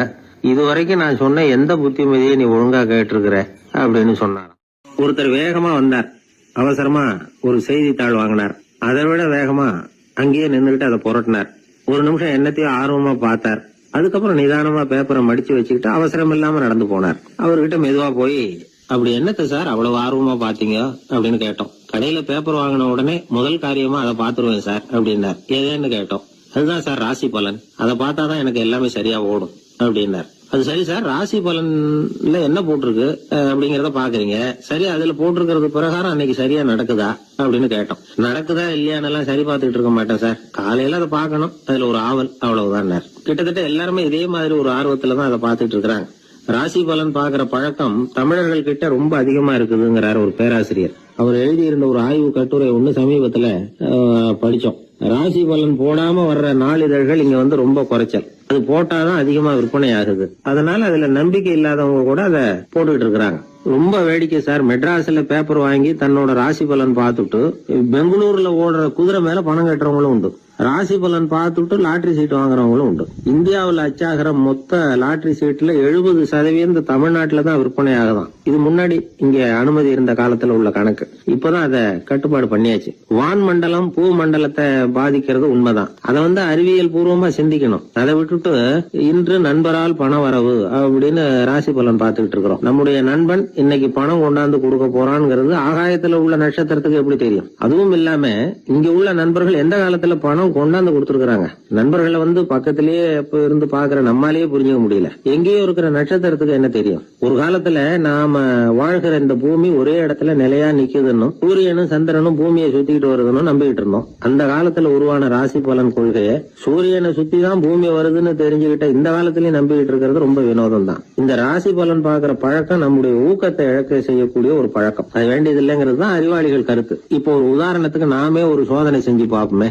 ஒரே நாள் வந்த தினசரி பேப்பர்கள் சிலதை எடுத்துக்கிட்டோம். அதுல ஒரே ராசிக்கு ஒவ்வொரு பேப்பர்லயும் என்ன பலன் போட்டிருக்கு பாக்கலாமா? என்னுடைய நண்பர் ஒருத்தர் ராசிக்கு ஒவ்வொரு செய்தித்தாள்லயும் என்ன ராசி பலன்னு பார்த்தோம். ஒரு பேப்பர்ல செலவும் சிரமமும் அப்படின்னு போட்டிருக்கு, இன்னொரு பேப்பர்ல சுலபமாக நன்மை அப்படின்னு போட்டிருக்கு. இதுல எதை நம்புறது? நீங்களும் ஒரு நாள் இதை சோதிச்சு பாருங்க. பல பேப்பர் வாங்கி உங்க ராசிக்கு ஒவ்வொரு பேப்பர்லயும் என்ன போட்டிருக்குன்னு பாருங்க. எல்லாம் ஒரே விதமா இருக்காது, மாறி மாறி இருக்கும். என்னுடைய நண்பர் ஒருத்தர் நானும் ஒரு நாள் கடையில பேப்பர் வாங்கணும். நண்பர் வந்து ராசி பலன்ல எல்லாம் ரொம்ப நம்பிக்கை இல்லாதவர். இருந்தாலும் நான் பேப்பர் வாங்கின உடனே உங்க ராசி என்ன சொல்லுங்க, பலன் என்னன்னு பாக்கலாம்னு. அவர் சிரிச்சுக்கிட்டு அதெல்லாம் டூப்புங்க, அதை ஏன் பாக்குறீங்கன்னார். சும்மா சொல்லுங்கன்னு. என் ராசி தனுசு, அதுல பண வரவுன்னு போட்டிருக்கோம் அப்படின்னாரு. நான் பார்த்தேன், ஆச்சரியப்பட்டு போயிட்டேன். பண வரவுன்னு தான் போட்டிருக்கு சார், அது எப்படிங்க பார்க்காமலே கரெக்டா சொல்லிவிட்டீங்க அப்படின்னு கேட்டேன். அவர் மெதுவா கிட்ட வந்து காதோட காதா சொல்றார், அந்த பேப்பருக்கு தினமும் ராசி பலன் எழுதி கொடுக்கறதே நான் தான் சார் அப்படின்னார். உனக்காக நான் என்ன வேணும்னாலும் செய்யறதுக்கு தயாரா இருக்கிறேன் அப்படின்னாரு ஒருத்தர். சரி, வேற ஒன்னும் வேணாம், ஒரு 10 ரூபா பணம் இருந்தா கைமாத்தா கொடு, நாளைக்கு தந்துடுறேன் அப்படின்னாரு இன்னொருத்தர். அவ்வளவுதான், நான் அவசரமா ஒரு ஆளை பார்க்க வேண்டியிருக்கு, அப்புறமா வந்து உன்னை பாக்குறேன் அப்படின்னு சொல்லிவிட்டு அந்த ஆள் நழுவி போயிட்டார். இதுதான் இன்னைக்கு உலக நிலவரம். ஆனா ஒருத்தர் மேல உண்மையாவே அன்பு செலுத்துறது அப்படிங்கறது ரொம்ப பெரிய விஷயம். பக்தி செலுத்துறதுங்கிறது அதை விட பெரிய விஷயம். பக்தினா ஏதோ கோயிலுக்கு போய் சாமி கும்பிட்டு வர்றது இல்ல. பக்தியோட எல்லை எதுன்னு தெரிஞ்சுக்கிறதுக்கு உங்களுக்கு ஆசையா இருக்குதா அப்படின்னா ஒரு கதை உண்டு, அதுக்கு அதை கேளுங்க. அதாவது மயூர சர்மன் அப்படின்னு ஒருத்தர் இருந்தான். கிருஷ்ணர் மேல அவன் ரொம்ப பக்தியா இருந்தான். ஒரு நாள் கிருஷ்ணர் வந்து அவனை பார்த்துட்டு போலாம்னு நினைச்சு வந்தாரு. கிருஷ்ணரை பார்த்த உடனே அவனுக்கு ரொம்ப மகிழ்ச்சி இருக்காது அப்படின்னா. ஏன்னா வழக்கமா பக்தர்கள் தானே பகவான் கிட்ட ஏதாவது கேட்கறது வழக்கம். இங்க வந்து பகவான் வந்து பக்தனை பார்த்து கேட்க ஆரம்பிச்சுட்டாரு. இத பாருப்பா, உன்கிட்ட நான் ஒண்ணு கேட்பேன், கொடுப்பியா அப்படின்னார். பக்தன் மாட்டேன் நான் சொல்லுவான், நீங்க என்ன கேட்டாலும் அதை கொடுக்கறதுக்கு நான் சித்தமா இருக்கிறேன் அப்படின்னா மயூர சர்மன். உன்னோட மகன் ஒருத்தன் இருக்கானே 5 வயசுல, அவன் தான் எனக்கு வேணும்னாரு. இவன் கொஞ்சம் கூட தயங்கல, சரி தந்தேன் அப்படின்னு சொல்லிவிட்டான். கிருஷ்ணர் பார்த்தார், அவன் உடம்பு பூராவும் எனக்கு தேவையில்லை, அவன் உடம்போட வலது பாகம் மட்டும் எனக்கு போதும்னார். அதுக்கும் சரி அப்படியே கொடுக்குறேன்னா இவன். அந்த சின்ன பையனை நிக்க வச்சு அவன் தலையில இருந்து ஒரு ரம்பத்தால அறுக்கணும், அப்பதானே அது 2 பாகமா ஆக்க முடியும் அப்படின்னாரு. சரி அப்படியே செய்யறேங்கிறான் அவன். அந்த ரம்பத்தை நீ ஒரு பக்கம் பிடிச்சுக்கணும், உன்னோட மனைவி ஒரு பக்கம் பிடிச்சுக்கணும், நீங்க 2 பேரும் அப்படி பிடிச்சுக்கிட்டு அதை அறுத்து அவனை 2 துண்டாக்கணும் அப்படிங்கிறார். அதுக்கும் சரிங்கிறான். அப்படி செய்யறப்போ நீயும் அழப்படாது, உன்னுடைய மனைவியும் அழப்படாது அப்படின்னு அடுத்த கண்டிஷன். அதுக்கும் சரிங்கிறான். அடுத்த அப்படி ஒரு கண்டிஷன் போடுறார், அதாவது உன்னுடைய மகனும் அழப்படாது அப்படிங்கிறார். அதுக்கும் சரின்னு ஒத்துக்கிட்டான். இவ்வளவு நிபந்தனைகள் பேர்ல தான் உன் மகனோட வலது பாகத்தை நான் ஏத்துக்குவேன், இல்லைன்னா ஏத்துக்க மாட்டேன் அப்படின்னு சொல்லிவிட்டார் அவர். உங்களோட அத்தனை நிபந்தனைகளுக்கும் கட்டுப்பட்டு நாங்க நடக்கிறோம் அப்படின்னு சொல்லிவிட்டான் மயூர சர்மன். உடனே மகனை கூப்பிட்டான். அவன் வந்து நின்னான், அவனை குளிப்பாட்டினான், புது ஆடைகள் போட்டு விட்டான். அதுக்கப்புறம் ஒரு ரம்பத்தை எடுத்து அறுக்க ஆரம்பிச்சான். ஒரு பக்கம் அவன், இன்னொரு பக்கம் அவனுடைய மனைவி, நடுவுல அந்த பையன். அவங்க 2 பேர் கண்ணிலேயும் கண்ணீர் கொஞ்சம் கூட வரவே இல்லை. ஆனா அந்த சின்ன பையனோட இடது கண்ணில இருந்து மட்டும் கண்ணீர் வழிய ஆரம்பிச்சுட்டுது. இத கிருஷ்ணர் பார்த்துட்டார். என்னோட நிபந்தனைப்படி நீங்க நடந்துக்கல, அதனால உங்க பையனோட வலது பாகம் எனக்கு வேணாம்னு விட்டார். நாங்க 2 பேரும் அழலையே அப்படின்னா மயூர சர்மன். நீங்க அழல சரி, ஆனா உங்க பையனோட இடது கண்ணு மட்டும் அழுதுது அப்படின்னார். உடனே அந்த சின்ன பையன் என்ன சொன்னான் தெரியுமா? ஐயா, என் உடம்போட வலது பாகத்தை மட்டும் தானே பகவான் வந்து கேட்டாரு, வலது பாகம் பண்ணின புண்ணியத்தை இடது பாகம் பண்ணலையே அப்படின்னு நினைச்சுதான் இடது கண்ணு அழுதுகிட்டு இருக்குது அப்படின்னா. உடனே கிருஷ்ணர் கண்ணுல தண்ணி வர ஆரம்பிச்சுட்டுதான். அந்த பையனை கட்டி பிடிச்சுக்கிட்டார். அவன் பழைய மாதிரி முழுசா ஆயிட்டான். இதுதான் பக்தியின் எல்லை அப்படின்னு விளக்கம் கொடுத்தார் ஒரு ஆன்மீக பேச்சாளர். பக்தியோட எல்லையை புரிஞ்சுக்கிறதுக்காக இந்த கதை. நீங்க உடனே பகவான் வந்து இப்படி எல்லாம் வந்து நின்னுகிட்டு பையனை வெட்டி விடு அப்படின்னு எல்லாம் கேட்பாரா அப்படின்னு எல்லாம் கற்பனை பண்ணக்கூடாது. ஆன்மீக விஷயங்களை வந்து ஆன்மீக நோக்கத்துல புரிஞ்சுக்கணும், அதுதான் முக்கியம். பக்தியோட எல்லைக்கே நம்மால போக முடியலன்னாலும் ஒரு ஓரத்துக்காவது போய் சேர முடியுதா அப்படின்னு முயற்சி பண்ணி பார்க்கலாம். அதுக்காக தான் இவ்வளவு. இப்போ நம்ம ஆளுங்களோட பக்தி எந்த அளவுக்கு இருக்குங்கிறத புரிஞ்சுக்கிறதுக்கு வேணும்னா ஒரு உதாரணம் சொல்லலாம். ஒருத்தர் கடவுள்கிட்ட வேண்டிக்கிட்டாராம், நான் செய்யற வியாபாரத்துல இன்னைக்கு 1000 ரூபாய் லாபம் கிடைச்சதுன்னா அதுல 500 ரூபாய உன் கோயிலுக்கு வந்து உண்டியல்ல போட்டு விடுறேன் அப்படின்னு வேண்டிக்கிட்டார். சொல்லிவிட்டு வியாபாரம் பண்ணார். 1000 ரூபாய் கிடைக்கல, 500 ரூபா தான் லாபம் கிடைச்சது. அவர் அதுக்கப்புறம் அந்த கோயிலுக்கு போகல. ஏங்க, கிடைச்ச 500ல பாதிய உண்டியல்ல போட்டு விடுறது தானே நியாயம் அப்படின்னு கேட்டாங்க. அதுக்கு அவரு முறைச்சு பாக்குறார். அப்புறம் சொல்றார், விவரம் தெரியாம பேசாதீங்க, கடவுள் ஏற்கனவே அவரு பங்கு 500 ரூபாயை எடுத்துக்கிட்டு மீதி 500 ரூபாய் தான் எனக்கு கிடைக்கிறது மாதிரி பண்ணிருக்கிறார், அதனால இது எனக்கு சேர வேண்டிய பங்கு அப்படின்னு சொல்லிவிட்டார். இவரோட பக்தியின் எல்லை எந்த அளவுல இருக்குது பாத்தீங்களா? வாழ்க்கையே வெறுத்து போச்சு சார் அப்படின்னு சொல்லிட்டு வந்தான் ஒருத்தன். ஏன்பா அப்படி சொல்ற அப்படின்னு. நான் இந்த உலகத்துக்கு தேவையே இல்லை சார் அப்படின்னா. இந்த உலகத்துல தேவையில்லாம எதுவுமே இல்லையே என்ன நிமிர்ந்து பார்த்தான். இப்போ உன் உடம்புல இருக்கிற காலை மட்டும் எடுத்துருவோமா, அது உனக்கு தேவையில்லை அப்படின்னு. அது எப்படி, நடக்கிறதுக்கு அது வேணாமான்னா. சரி அதை விட்டுரு, கையை மட்டும் எடுத்துருவோம் அப்படின்னு. அப்புறம் சாப்பிடுறது எப்படின்னா. சரி அப்படின்னா இப்போ உன் உடம்புல தேவையில்லாம அனாவசியமா இருக்கிற ஒரு பகுதியை சொல்லு, அதை மட்டும் எடுத்துருவோம்னு. அவன் யோசனை பண்ண ஆரம்பிச்சான். அப்புறம் மெதுவா சொன்னான், எல்லாமே அவசியமா தான் தோணுது அப்படின்னு சொல்லி அவன் சொன்னான். நீ சொன்னதுக்கு அப்புறம் யோசனை பண்ணி பார்த்தா எல்லாமே அவசியம்னு எனக்கு தோணுதுன்னா. உனக்கு எல்லாமும் அவசியம், ஆனா நீ இந்த உலகத்துக்கு அவசியம் இல்லை அப்படித்தானே? இப்பதான் அவன் குழம்ப ஆரம்பிச்சான். இன்னைக்கு பாருங்க, நிறைய இளைஞர்கள் இப்படிதான் தன்கிட்ட என்ன இருக்குங்கிறது தெரியாமலே தடுமாறிட்டு இருக்கிறாங்க. அவங்க யாருங்கிறது அவங்களுக்கு அடையாளம் தெரியறது இல்ல. விலங்குகள்லாம் பாருங்க, பறவைகள் மாதிரி விண்ணுல பறக்கணும் அப்படின்னு ஆசைப்படுறது இல்ல. ஒரு பசுமாடு பருந்து பறக்கிறத பார்த்துட்டு நாமளும் அது மாதிரி பறக்கணும் அப்படின்னு 4 காலையும் தூக்குறது இல்ல. சரி, ஆனா ஒரு மனுஷன் என்ன நினைக்கிறான்னா, அவங்கிட்ட என்ன திறமை இருக்கு அப்படிங்கறத அவனுக்கு புரியாம நடந்துக்கிறான். சரி, ஒரு மனுஷங்கிட்ட என்ன திறமை இருக்குங்கிறத எப்படி கண்டுபிடிக்கிறது? இந்த உலகத்துல இருக்கிற ஒவ்வொரு மனிதனுக்கும் ஒரு தனித்தன்மை உண்டு. அதாவது ஒருத்த மாதிரி இன்னொருத்த இருக்கிறது இல்ல. ஆனாலும் உளவியல் நிபுணர்கள் மனிதர்களின் குணாதிசயங்களை வச்சு அவங்கள 3 வகையா பிரிக்கிறாங்க. சில பேர் எப்படின்னா, தான் சம்பந்தப்பட்ட வேலையோட இருந்து விடுறதில்ல. எதிர இருக்கிறவன் செய்யற வேலை, இன்னொரு பிரிவுல இருக்கிறவன் செய்யற வேலை எல்லாத்திலயும் தலையிடுவாங்க. மனோ தத்துவத்துல இதுக்கு டாமினன்ஸ்னு பேர். இப்படிப்பட்ட குணாதிசயம் உள்ளவங்க எதுக்கு பொருத்தம் தெரியுமா? ஒரு நிறுவனத்தை தலைமையேற்று நடத்துறது, நிர்வாக பொறுப்பு வகிக்கிறது, இது மாதிரி பணிகளுக்கெல்லாம் இவங்க ரொம்ப பொருத்தமா இருப்பாங்க. 2வது வகை மனிதர்கள் எப்படின்னா, இவங்க ரொம்ப இனிமையா பேசுவாங்க, திறமையா பேசுவாங்க, அடுத்தவங்களோட பேசுறதுக்கு ஆசைப்படுவாங்க. இப்படிப்பட்டவங்க எல்லாம் விற்பனை துறையில வேலை பார்க்கறதுக்கு ரொம்ப பொருத்தம். இதை தவிர 3வது வகை மனிதர்கள் உண்டு. அவங்க எப்படின்னா, இவங்களுக்கு பகுத்து உணரும் ஆற்றல் உண்டு, உறுதிப்பாடு உண்டு, அடுத்தவங்களோட அதிகம் பேச மாட்டாங்க. இன்னும் சொல்ல போனா 4 பேரோட பேசுறதே அவங்களுக்கு பிடிக்காது. செய்யற வேலையை நுணுக்கமா செய்வாங்க. எந்த பிரச்சனையா இருந்தாலும் சரி, அது சம்பந்தமா எல்லா விவரங்களையும் சேகரிப்பாங்க. இந்த வகை மனிதர்களுக்கு ஆராய்ச்சி வேலை, அக்கவுண்டன்ட் வேலை, இது மாதிரியான பொறுப்புகளை கொடுக்கலாம். ஒவ்வொரு மனிதனையுமே கொஞ்சம் கூர்ந்து கவனிச்சு பாருங்க. அவனுக்குள்ள இந்த 3 விதமான திறமைகளும் உண்டு. எது அதிகம் எது குறைவு அப்படிங்கறதுலதான் வித்தியாசம். நாம ஒவ்வொருத்தரும் கொஞ்சம் சுயமா சிந்திச்சு பார்க்கணும். நாம இந்த 3 வகையில எந்த வகை அப்படிங்கறத நாமளாதான் தேடி கண்டுபிடிக்கணும். இப்ப சொல்லப்பட்ட 3 குணங்களுமே ஆளுமை சம்பந்தப்பட்டது. இதுல ஒருத்தருடைய இயல்பு, திறமை இதெல்லாம் அடங்காது. இதெல்லாம் தனி. இதையெல்லாம் யார் நினைச்சாலும் முறையா பயிற்சிகள் மூலமா வளர்த்துக்கலாம். இப்ப திறமைய பயிற்சி மூலமா நம்ம வளர்த்துக்கலாம், இயல்பு இதையெல்லாம் வளர்த்துக்கலாம். முன்னாடி சொன்னது மாதிரி நாம எந்த வகையான ஆசாமிங்கிறத புரிஞ்சுக்கிட்டு அதுக்கு தகுந்த மாதிரி ஒரு வேலையை தேடிக்கிட்டோம்னா வாழ்க்கை நல்ல விதமா அமையும். அதுக்கப்புறம் நான் இந்த உலகத்துக்கு தேவையில்லை அப்படின்னு சொல்லிட்டு இருக்க வேண்டிய அவசியம் வராது. அதனால நம்முடைய குணம் என்ன, நாம எப்படிப்பட்டவர் அப்படிங்கறத அடிப்படையில தெரிஞ்சுக்கிட்டு அதுக்கு தகுந்த மாதிரி ஒரு தொழிலை வாழ்க்கையில தெரிஞ்சுக்கிறது, ஏற்றுக்கிறது நல்லது. இப்போ ஒரு அக்கவுண்டன்ட் வேலைக்கு இன்டர்வியூ நடந்தது. ஒருத்தர் வந்தார். அந்த நேர்காணல்ல அவர்கிட்ட ஒரு கேள்வி கேட்டாங்க. ஏன்னா அவர் வந்திருக்கிறது இந்த ரொம்ப கணக்கு சம்பந்தப்பட்ட வேலை, அக்கவுண்டன்ட் வேலை. அதனால இந்த நேர்காணல்ல அவர்கிட்ட கேட்டாங்க, 8, 3 இது 2 பெருக்குனா என்ன அப்படின்னு கேட்டாங்க. அவர் என்ன சொல்லிவிட்டார், 23ன்னு சொல்லிவிட்டார். 8 3 பெருக்குனா 24ன்னு சொல்லியிருக்கணும். ஏதோ அவசரத்துல 23ன்னு சொல்லிவிட்டார் பதில். சரி போன்னு சொல்லிவிட்டாங்க. அவர் வெளியில வந்துட்டார். வெளியில வந்ததும் யோசனை பண்ணார், அடடா 8 3 பெருக்க சொன்னாங்க, நம்ம 24ன்னு சொல்றதுக்கு பதிலா 23ன்னு சொல்லிவிட்டோம். இந்த சின்ன கணக்கு கூட நமக்கு தெரியல அப்படின்னு நினைச்சிருப்பாங்களே, நிச்சயமா நமக்கு இந்த வேலை கிடைக்காது அப்படின்னு முடிவு பண்ணிட்டு போயிட்டார்.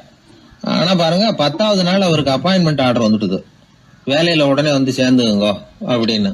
சரி, ஏதோ தவறுதலா போட்டாங்க போல இருக்கு, நாம எதையும் வெளியில சொல்லிட்டு இருக்க வேணாம் அப்படின்னு சொல்லி இவரும் கம்முன்னு போய் வேலையில சேர்ந்துக்கிட்டார். ரொம்ப நாள் கழிச்சு வேலை நிரந்தரமானதும் மெதுவா மேனேஜர் கிட்ட போய் உண்மையை சொன்னார். சார், அன்னைக்கு நேர்காணல்ல இன்டர்வியூல 8 3 இத பெருக்குனா என்ன விடை அப்படின்னு கேள்வி கேட்டீங்க. நான் தவறுதலா 23